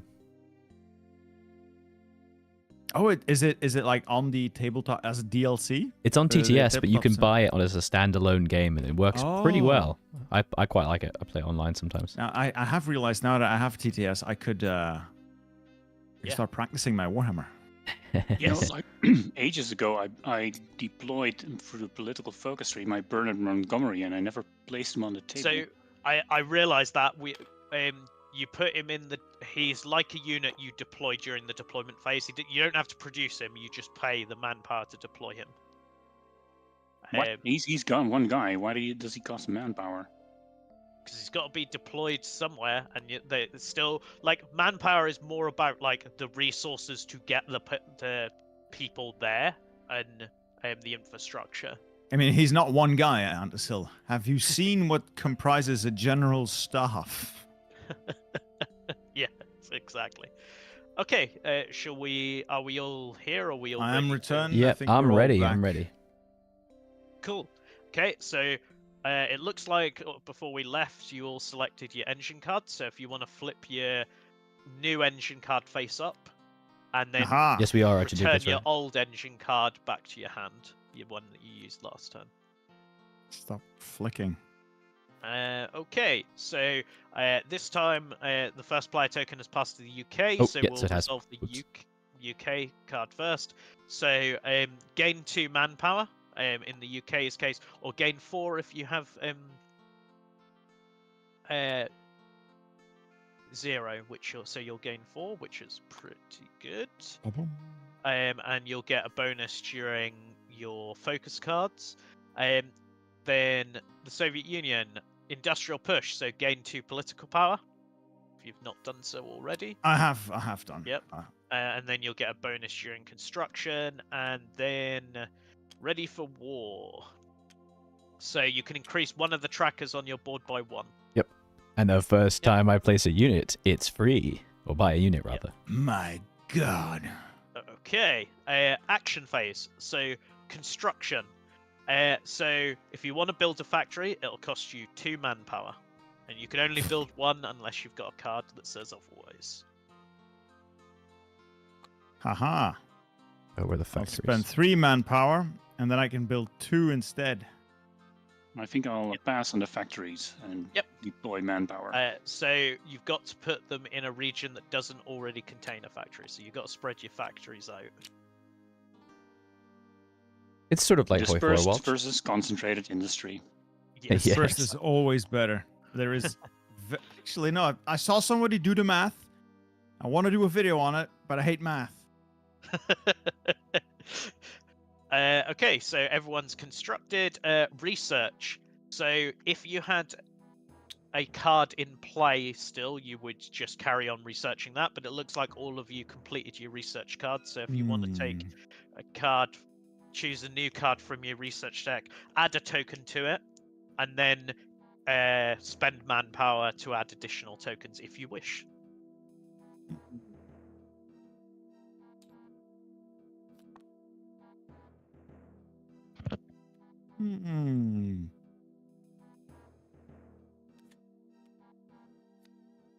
I All right. guess... So that gets 1 token. And how do I get the other token? It's manpower for each additional token. The old Soviet trick. Yes. Yep. I do want that. Yep. And then once you've spent any manpower and so on, if your card has tokens equal to its progress value, it immediately becomes active and you can put it into play. If you don't have enough tokens, it just stays there with its tokens until next turn, and you'll finish researching it next turn. Okay, so we're all getting better infantry, better tanks. I see where this is going. I see where this is going. Peace in our time. Then focus. So if you have a look in your focus deck and choose a focus card that you want to start enacting, this one here. Oh, of course.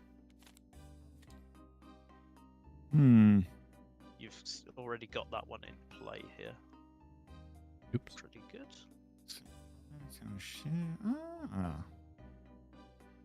There's some interesting plays here.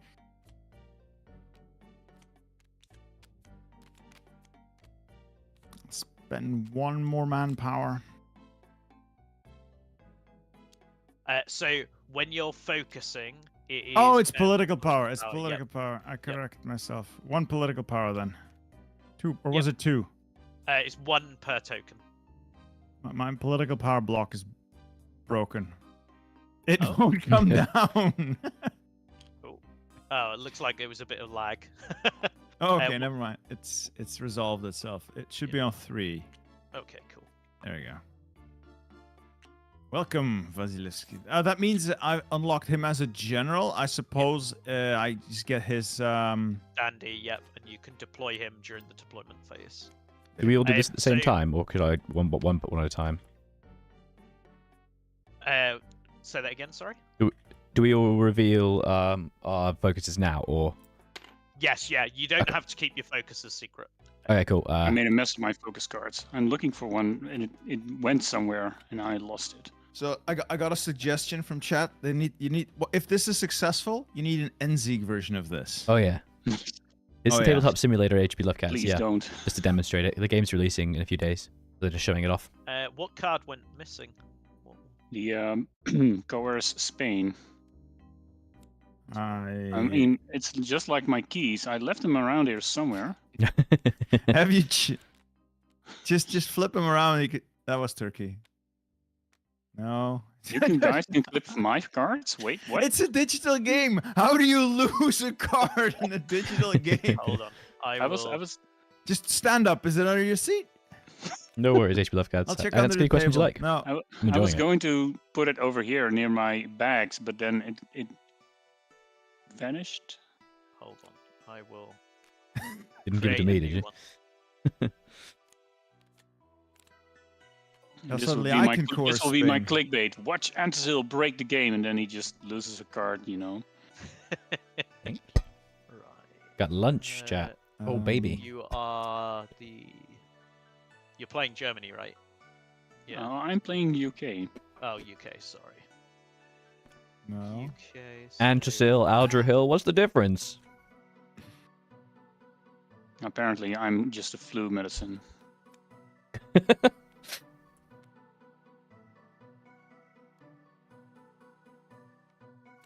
I'm actually looking on the floor right now, you know. Well, considering this has physics, it could go anywhere, I suppose. So we're looking for coerce with Spain card. Is that missing? Yes. Okay, I've made another one. That was easier. So the people we're playing with is Antisil, Aldrahill, and then the lead designer is guiding us through this. Those of you wondering. Okay, so we've resolved the coerce Spain thing. So let's have a look here. Okay, so starting with the UK because they're first player. So coerce Spain. So you need to ally with Spain, and then you can change their ideology to match yours. So.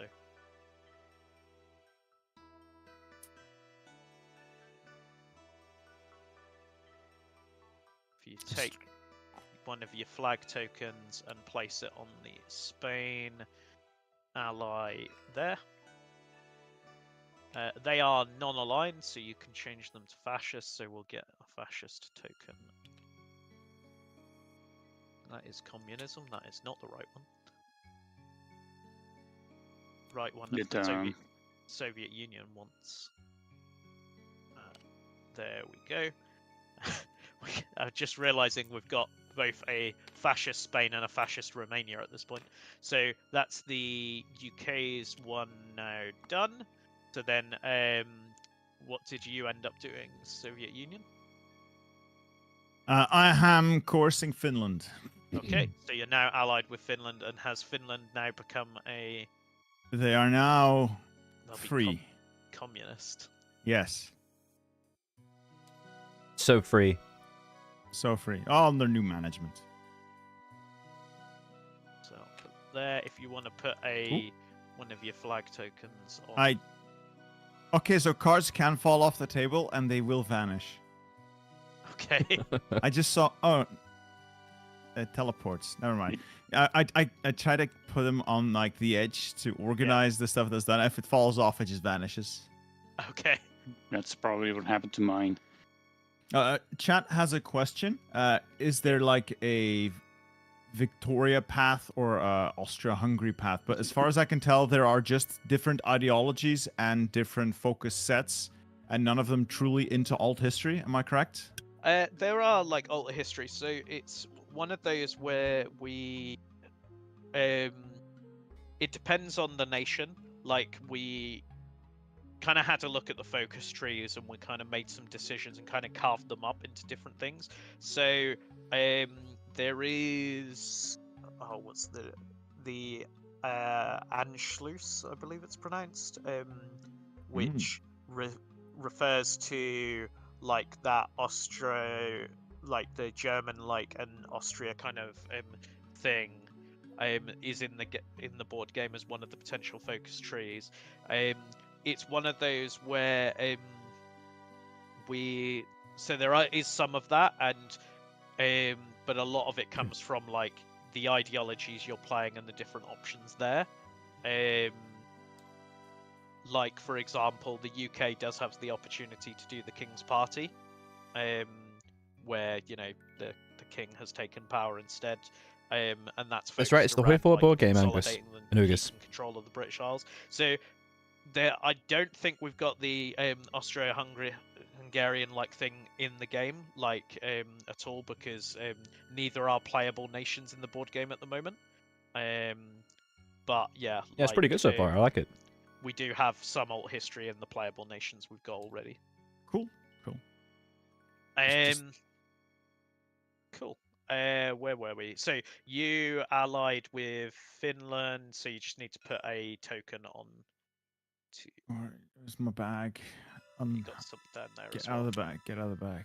Finland, where are you? And then it's me, You are allied. Yep.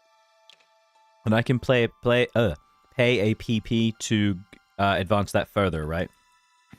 Yes. Yes. Yep. I I was will just checking. do that. So I am now at war with France, and each time I take control of a region by France, I score a point. So I'll take my if you little wanna- Yep. For no reason. Again, no discernible reason. So Yeah. war is Where is over that here. Francie Where is boy? France? France is here. There it is.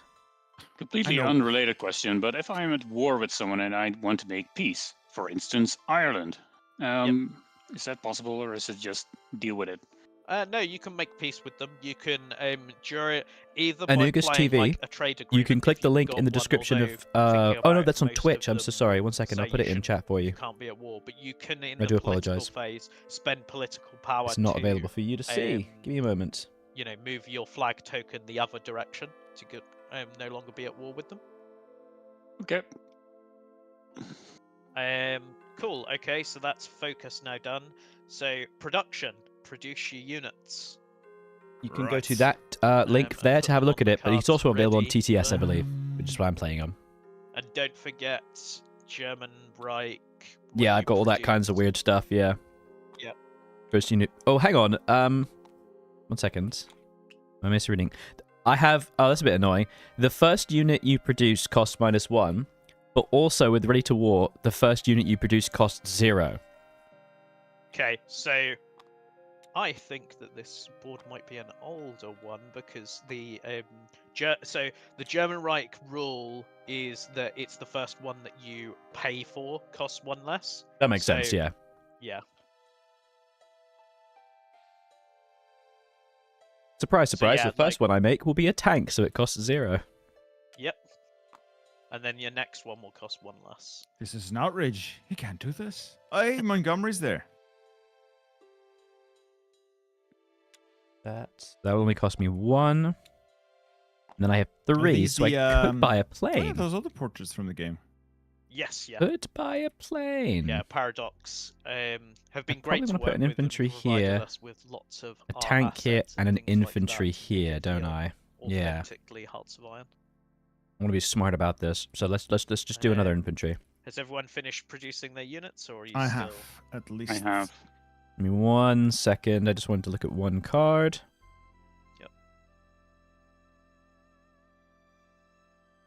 The card technological progress, the engine card, you gain 2 production, or if you have 0, gain 4.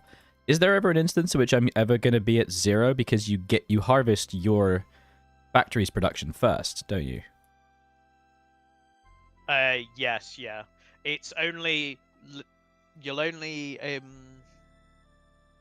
ever be at 0 if you basically have no factories. And yeah, you get your you get all your resources before you check stability or before the next turn. So Okay. if you're at 0, only really exists there to help players that are really, have been beaten down or are having a really difficult Got game. it. Catch up. Yeah. That's like No worries. Catch up mechanics. Okay. Yeah, because no one wants to be at round 3 and going, well, I've already lost this game, but we've got 3 more rounds left. Someone has to lose. I've been tabled in round 2 before. Someone has to lose. I've produced everything then. Cool. Okay, and then deployment. So you can deploy your troops for 1 manpower each. You can also deploy your generals for 1 manpower each if you've got any that you've enacted.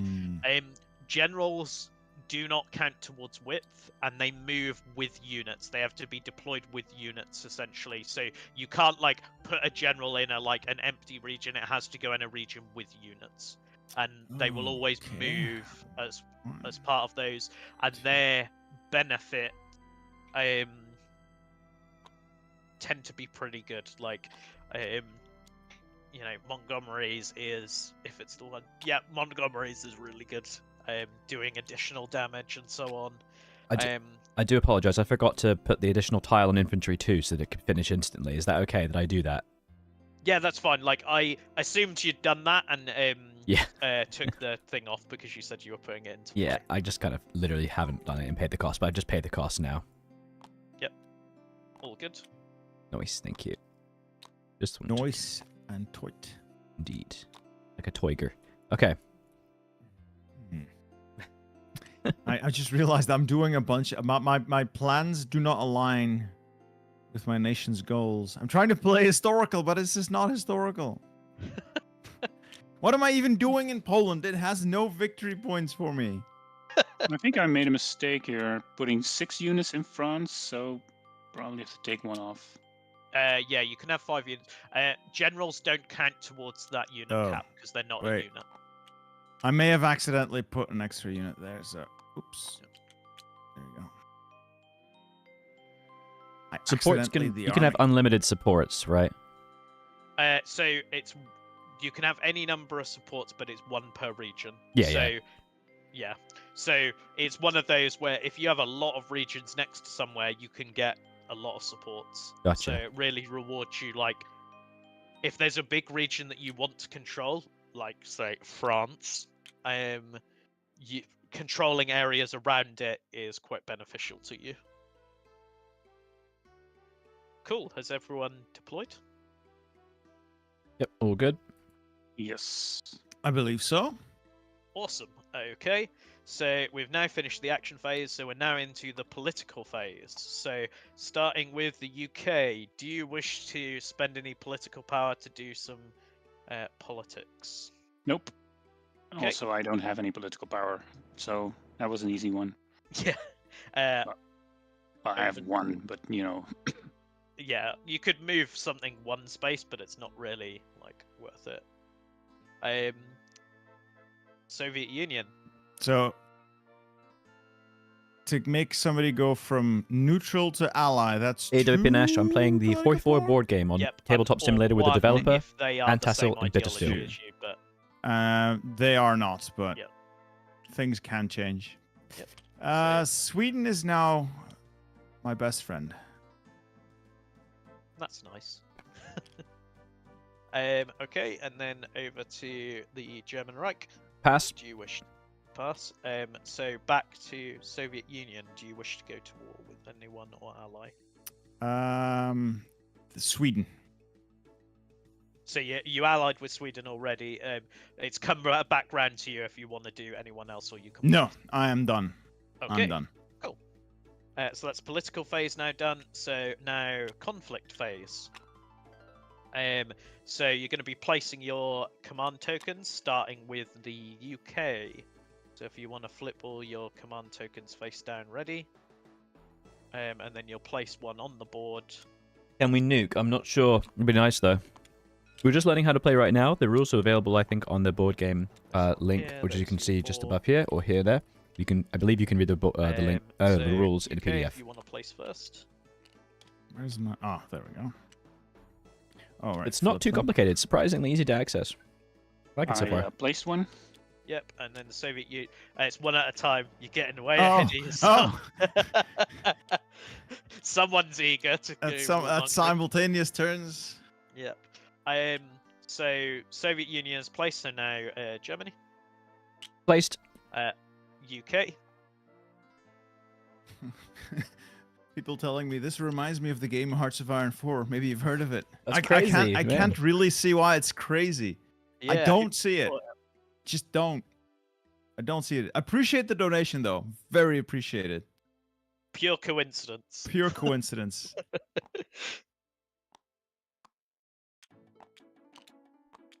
Who's next? That's UK. UK is. Cool. Get away from me. Take that away from me. Okay. Soviet Union. There may be shenanigans. Can I put 2 orders in the same zone? No, 1 order per zone. Okay. Then Germany. Okay, UK.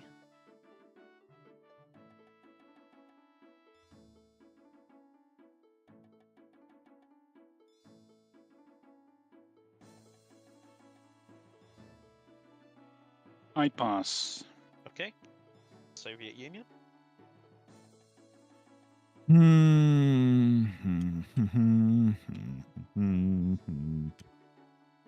Yep. Germany. Back to Soviet Union because the UK has passed. I have passed as well now. Yep, and then back to. There will be passing. Okay.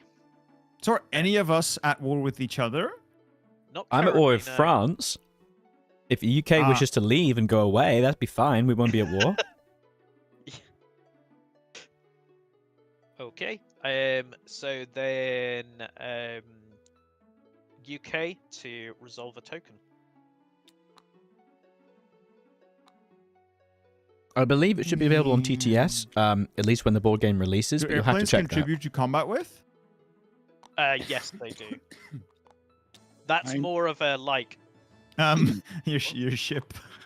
Yeah, I'm clicking the plane and the ship's also moving. Oh, okay. Take me with you. Looks like they've been It's aircraft carrier. together. There's a Weird. chain between them, I It's think. an aircraft carrier. But like, It's a like this, carrier. Yeah, right. That should be it. This should be all right, I guess. The plane is now here. There's this big blue hand in a way, though. Hold on. Let me. What I've done is I will get rid of these and created you new ones that are not bolted together. Good old TTS. Okay, there's your plane and your ship. There we go. Okay. It adds to the charm. Right. So then Soviet Union. Mm, Oh, and the token needs to go back. I will resolve this one. Yep. So what's the plan? I have the concept of a plan. This is the HOI4 board game, Trooper. And I'm playing it with Bittersteel and Tassel and the lead developer no. on Tabletop Simulator. Oh, wait, It's releasing in a yes, couple days, and you yes. can find the link in the description if you're interested in Yes. checking it out. I think that's 3. That is 3, and then Yeah. I have a supporting ship. Oh, and I also got a Yep. follow on Twitch. Thank you so Okay, much for that follow, so Angus. That is that token Angus. result, so you can return that, and then Germany, German Reich. What are you doing? So, quick question, although I'm sure this has already been answered. A movement order occurs, the units then move, but the combat is resolved at the end of all the movements, right? Yes. Yeah. Okay, that does rather scupper my thinking. Okay. But, whatever. Let's go. I smell opportunities. We're moving over into Paris. Do I have to leave behind an infantry in Netherlands? No. Hooray!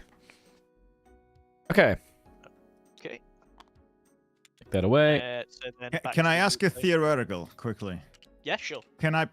You can only place orders in places where you have units, right? So you can't pre-place orders to leapfrog. I'm from not sure if it's combat? free or I assume it You is. can if it's somewhere you control. You can place them anywhere you have units or somewhere you control. Ah, okay. So No it's quite blitzkrieg easy. then. Yeah. Yeah, you can quite easily like leapfrog over like your areas essentially, and move more quickly across them. So UK, I think. Yeah, I had a bogus token in Yep. France, and I removed it. Okay. Trickster. You got played. Then Soviet Union then.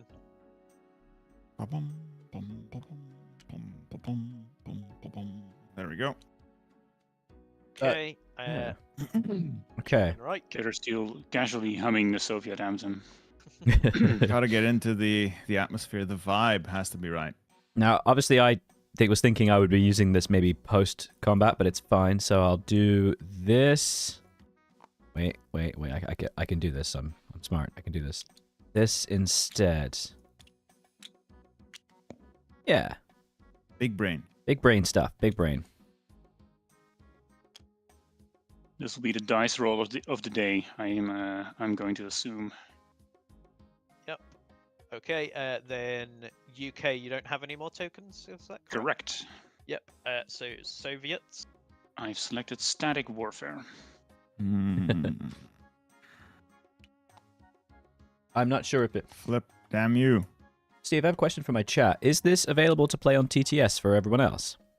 Yes, yep. If you search for it in the Steam Workshop, or if you go to the GameFound page, I believe there's a link to it. So yeah, if you look for Hearts of Iron on GameFound, which is the crowdfunding platform, you'll find it there. Or just, search for it in the Steam Workshop. Great. Hearts of Iron, and you'll see it. And you can get to the base page Cool. So to the link in our Soviets description. done. Thank you. Yeah, the Soviets have done all there is to do. Okay, and then over to Germany, then you just resolve your last tokens. Yeah, I had a fakey boy over in the east, and I have a movement order here that I'm not going to do. Or do I have to? You have to move at least one thing because you wish the Balls. Okay, that's extremely bad. And can I move to different places from each move if I have multiple units? Yep. Could I unilaterally change what I was going to do? And instead, because they were originally like this, could I like split that up to be like this so I can move this? Yeah.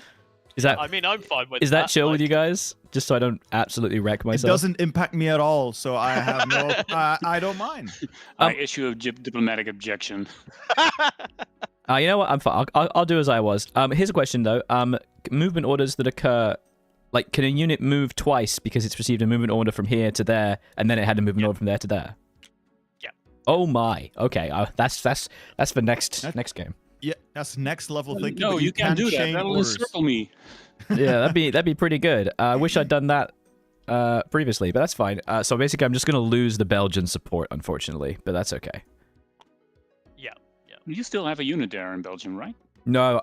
Oh, I literally do. It's right in front of me. Oh, I'm so stupid. I forgot I recruited it. Thanks. I appreciate that. It's because it was upside down. It didn't look like a little helmet. Yeah. Well, that's just great. Then cool. Okay. Then I'm gonna just swap that round so it's like Played that myself instead. again. Perfect. Appreciate it. Thank you, Antassel. You really helped. So now we increase aggression. So I don't think anyone is in any neutral areas. You're like not really going for neutral countries. You're declaring your intentions quite forthright. Honorable men. Yes, yeah. Now, one of the things I have realized though is that this like a battle with France isn't really going to happen because you two are not at war, and the UK is like stop it. Is essentially like there as a barricade. Oh. Wait. Now, what does that mean? So the way combats work is that you fight the units first, but you're not at war with the UK. This is confusing. Yeah, I thought because they were allies, if I attacked them, I would support. Whoopsie. We're all learning here. Let's say, because it's going to be the more fun thing to do. Yeah. Let's just say that you two are at war. Agreed. Let's make that happen. Because ultimately, like, you could have done that if you'd like, if you're more experienced, you probably would have known that. So I think we put you both to war so that you can have your big battle. If we were not stupid, or maybe I should say I were not stupid, would this correct thing to have done been to would it have been impossible for me to move in here if there were British troops then? If I was not at war with them? You can still move in there. You can move into any region. But there would be no battle, correct? But like, could I attack France and ignore the British troops, or is it that I have to be at war with everyone in that tile? So you can't attack the region until you've attacked the until there are no units in there. Got it. So I should have attacked both. That's fine. Got it. Thank you. Yeah.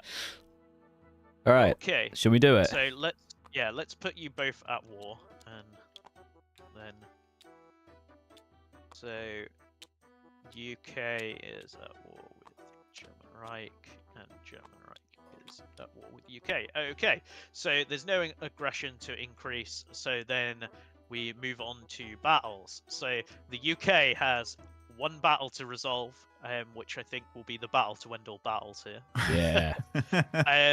Okay, so let's do this then. So let's get 2 red dice out, 1 for each side. Okay, so you need to each total up your hard and soft attack. So start with your soft attack of your units there. So you've got, so the UK has 3 infantry, so their infantry are worth. Can a defender draw in from additional areas as well? I was about to Yes, ask. yes. Uh oh. They can. And it's So yeah. my infantry, let's see, is 3 soft attack. And I have infantry in the south of France, so that's... You have 3 remember- soft attack. Oh, per your infantry. Oh my god. 9, Crap. 12. And then I have a tank, which has no soft attack, and a plane, which has 2 soft attacks. So You win. 14 soft attack. I have 12. And I also have a ship supporting. God. Oh no. And I a forgot plane, about the Royal and Navy. infantry. Just firing overhead. Okay, 14. so I think it's safe to say you're higher on soft attack. Yeah. So your red die will increase to a yellow. Now compare hard attack. All right, so I have HMS Warspite just tank. sails up the Seine. The tank has 2 hard attack. The plane has no hard attack. Surprising. The ship has 2 hard attack for support, and there's another plane in the other tile with another 2 hard attacks. So that would be 6. Those are some impressive stats. And I have Yep. 20.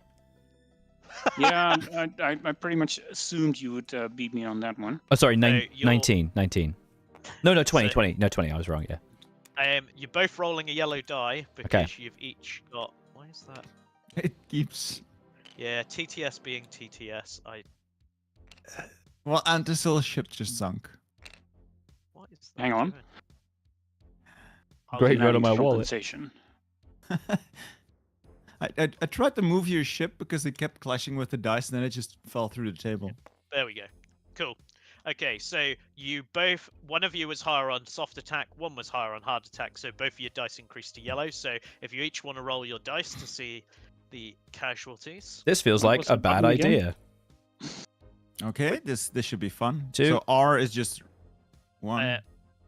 Yep, so you hover the dice and press R and it should roll. That's not a really impressive roll. Is this 2-2? Both rolled?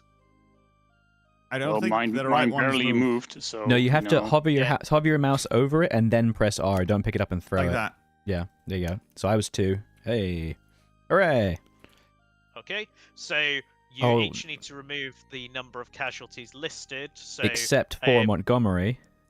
yeah, does horrible things. Oh no. Oh, So- Pick up yes. Montgomery again. What does he do? What does he do? You have to remove additional casualties, I believe. Yeah, so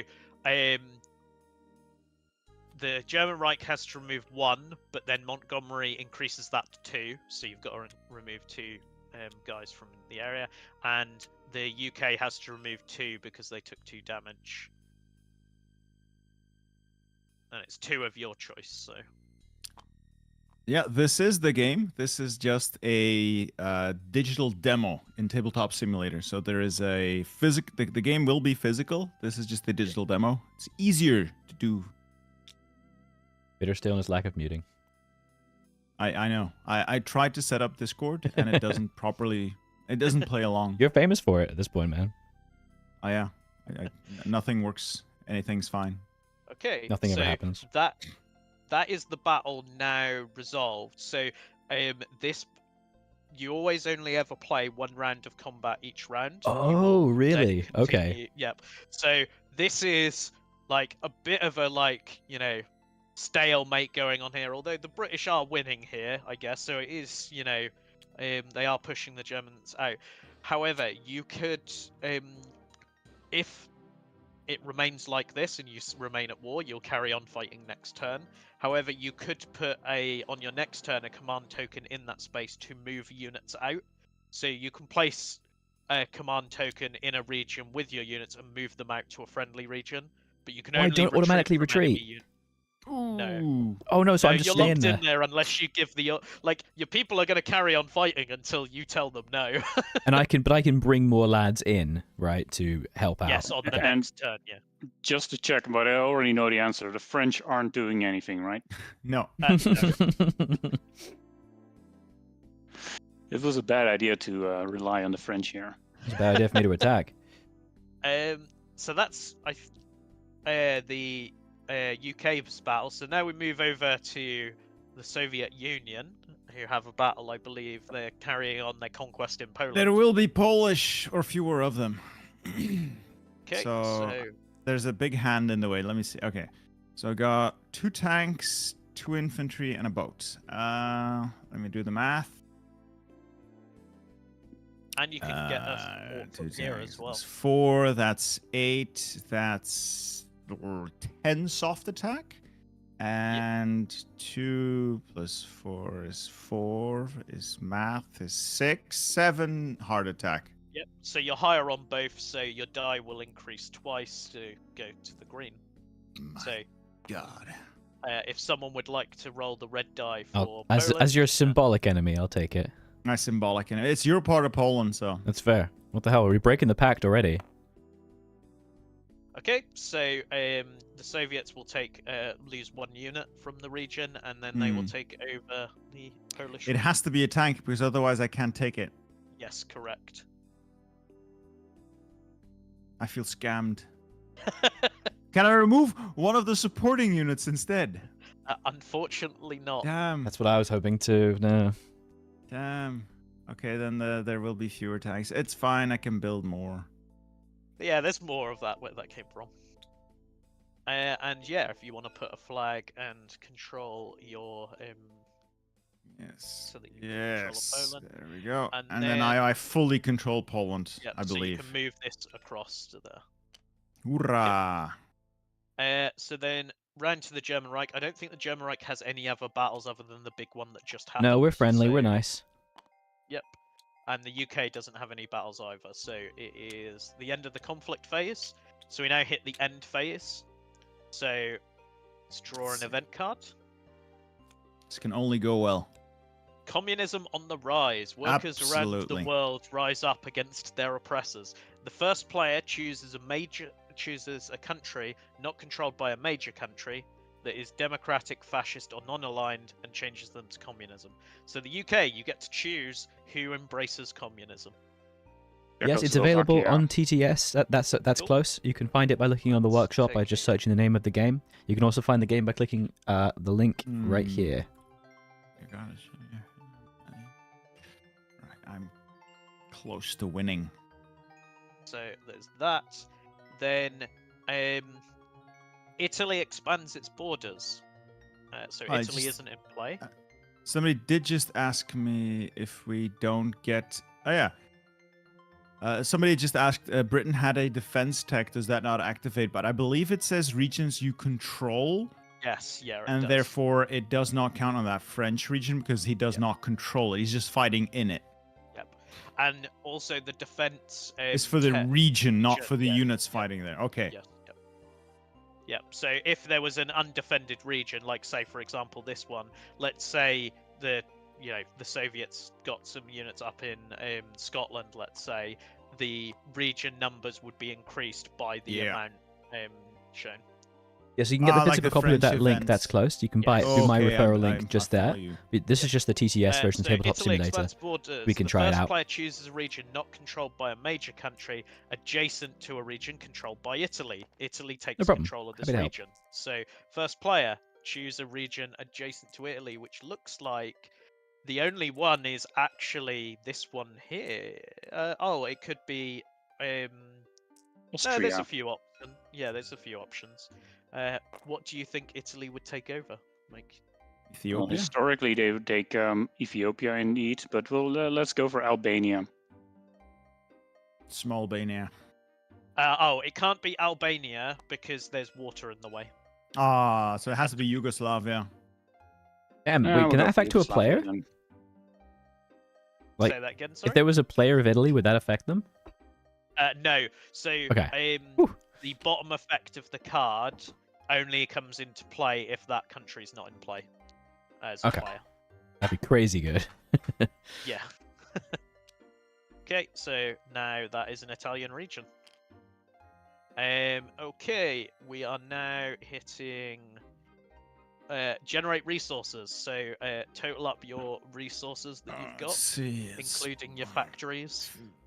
3, 4.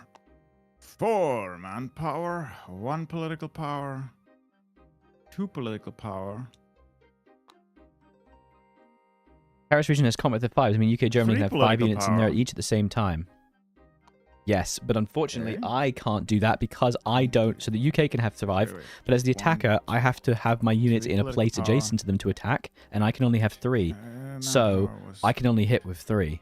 4 manpower, I believe. Here's a question. The Steve. annoying thing Oh, is, sorry. if you're on the opposite side, it is difficult to constantly go check the board and compare your notes. I guess in real life, it's not as bad.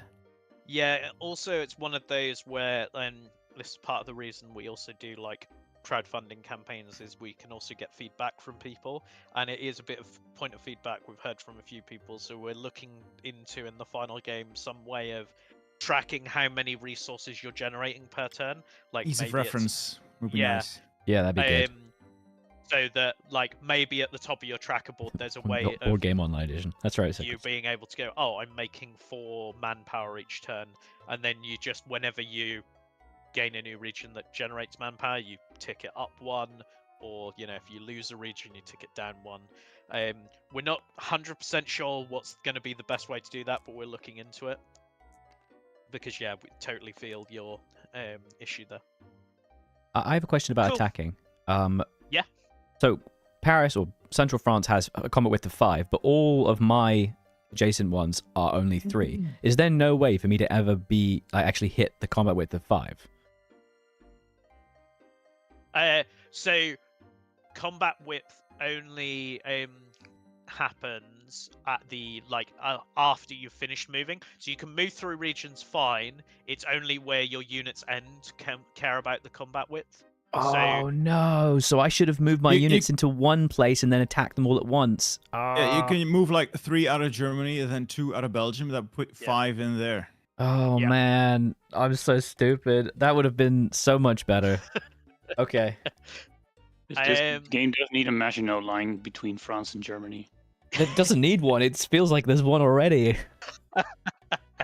We're tritioning like it's 1917 over here. I mean, you think, looking at France's stats for that region, those are pretty impressive stats. Is I that got your the okay for the Vice interpretation of the to work Maginot? on the Vice for the board game. Do it, please. Yeah, it's also, some of it is Please. like game balance, is that because it is a region that has a lot of icons, it's worth a victory point. It is a hard region to take.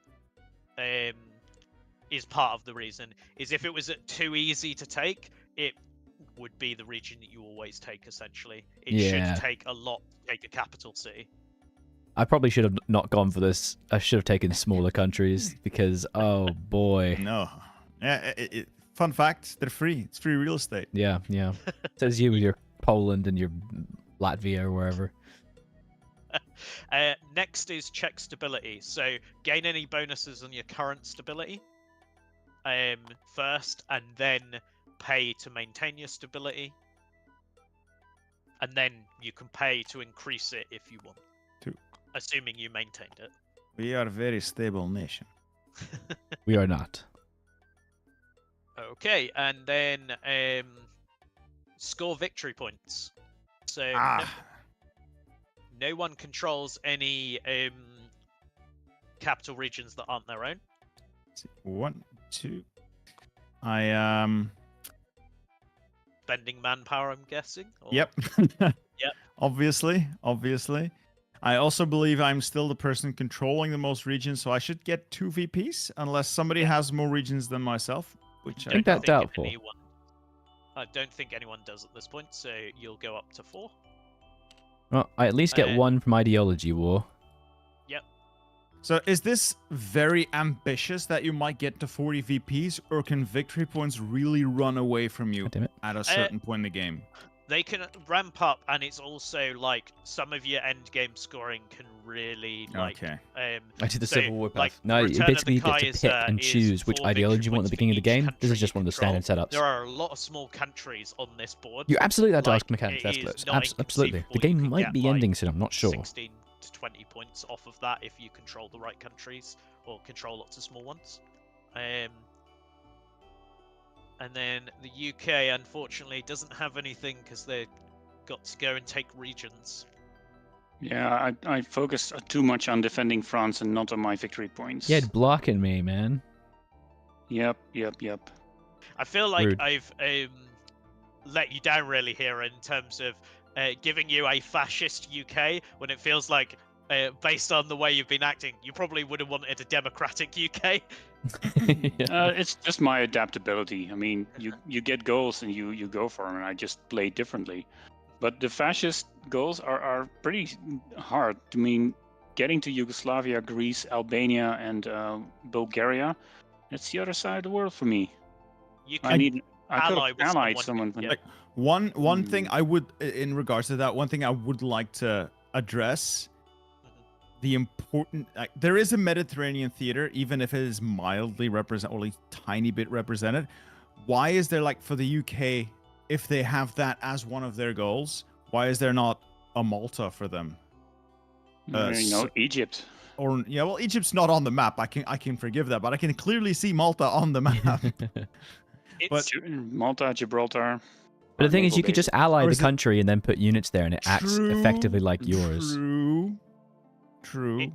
it's one of those where, like, and it's one of the difficulties we have is some of the, like, sizes of these countries. Like, one of the things that you might notice is also Luxembourg isn't actually on the map, and it's because Luxembourg is so tiny that for it Word of warning for your game with Headless Spider. He's gonna complain. He's going to flip the table when he hears that. Okay, Luxembourg is decently definitely balanced so one that, far, like, that's so if we close. can fit them in, we can, but Close even. we will. Yeah, but so far, one I of like the it. things is, like, regions, because they need to be able to, have an identifier, a place to put your flag token, and a Okay, being able I to can hold units. Like, can see Malta being very tiny is one of those where it's like we either have to expand the size of Malta, which not necessarily. You could just, for instance, forget Malta. Sadly, Psychos, you can only play as several Gibraltar's major not on the countries. map. There's Every Britain, video game France, Germany, representation of Soviets, and of Italy in the Gibraltar base game. simply makes it With an much expansion bigger for than it Spain. is for the And Sweden, I purpose think. of you being able to see it, put units on there. But there is, like, an entire sea zone next to it that has no other purpose other than being blue. You could do the dotted line to make the border, draw an arrow out to the box that has the stats on it, and you can use that box to put the units onto, so you can still see what's going on there.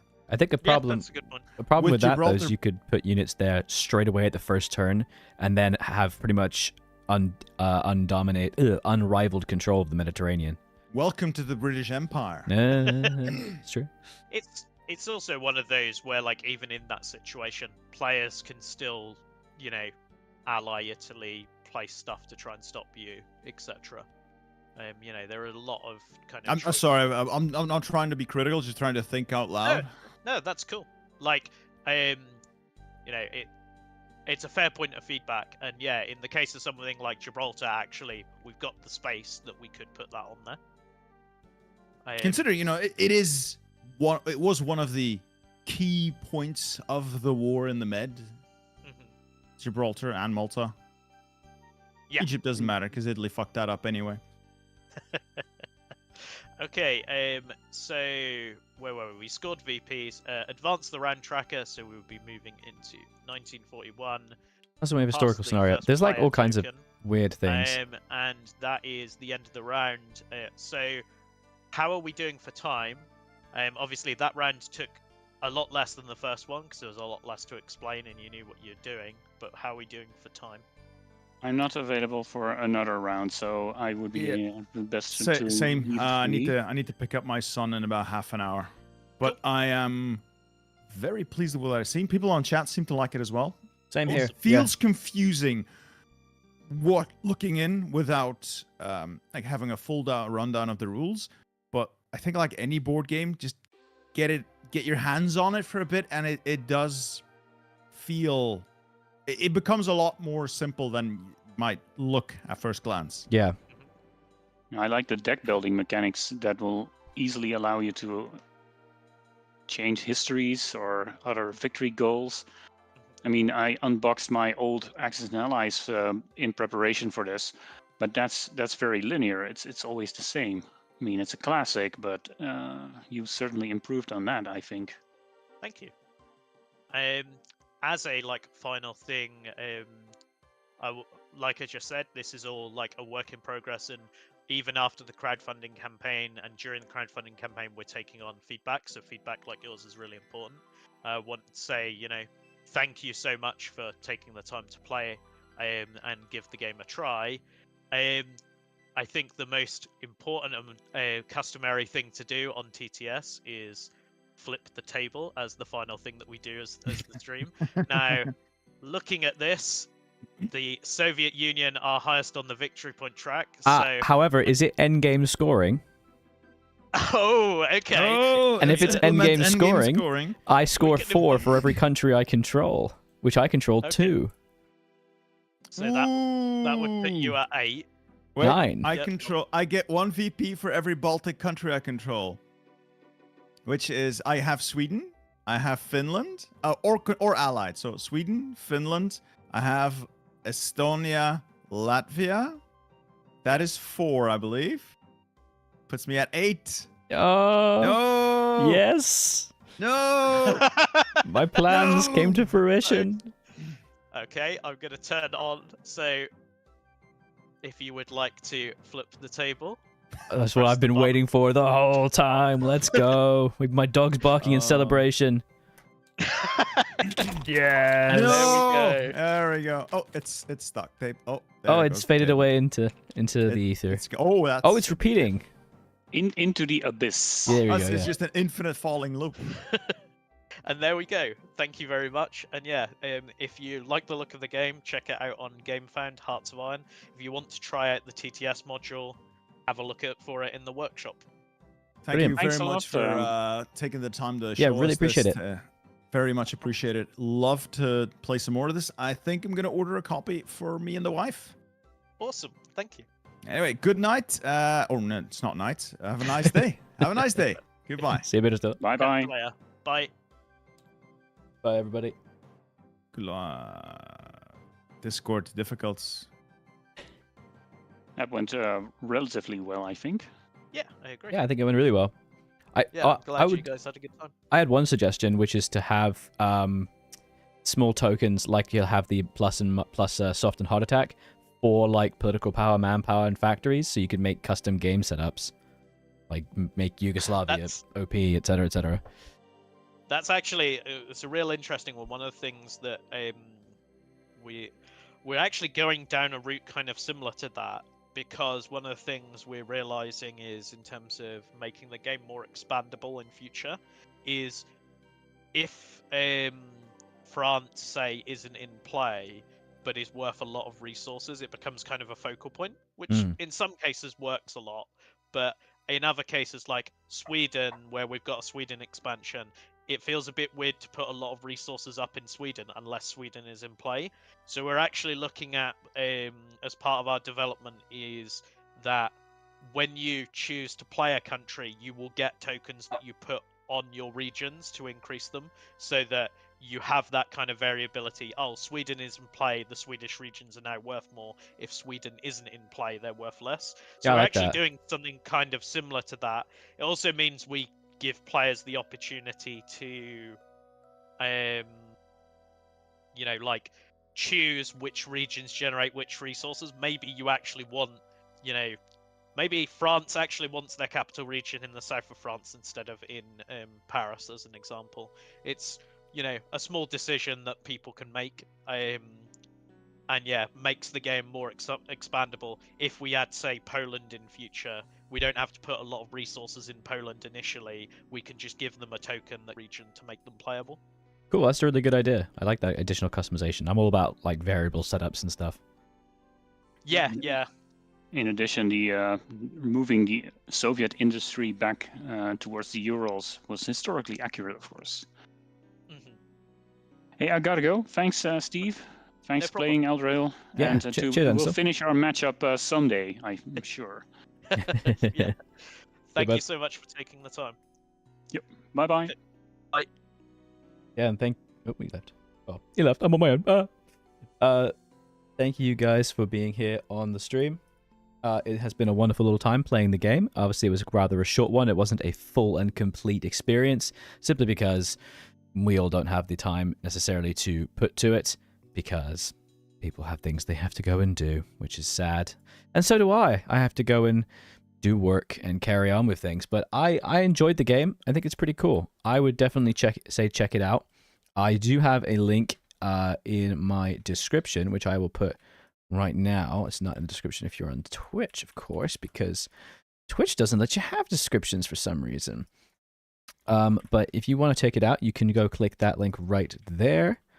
And this is pretty cool. I'm really interested in it. I'd love to see if I could try and get a press review copy, but I may have to just buy it. I'm not sure. But I would love to try and do it for review. Thank you very much for the follow. That's so close. And thank you to all people who were here watching it. It's been a lot of fun. Kind of a weird early stream for me. I don't normally stream in the day, but I do, like, early in the day. But I do really appreciate you guys stopping by to come and watch. I will head off now, so I will see you guys around for our very next stream, which will be on Monday, unless something happens that causes it to not be able to attend. And video is going to be coming out later today as normal at 5 p.m., so make sure you check it. You can take a look at the VOD on Twitch or on YouTube Live. It's all saved if you want to watch the full thing. Just bear in mind that the first a couple minutes of it, I don't have audio for some reason, because OBS stabs me. I don't know why. Thank you guys for being here, and I will see you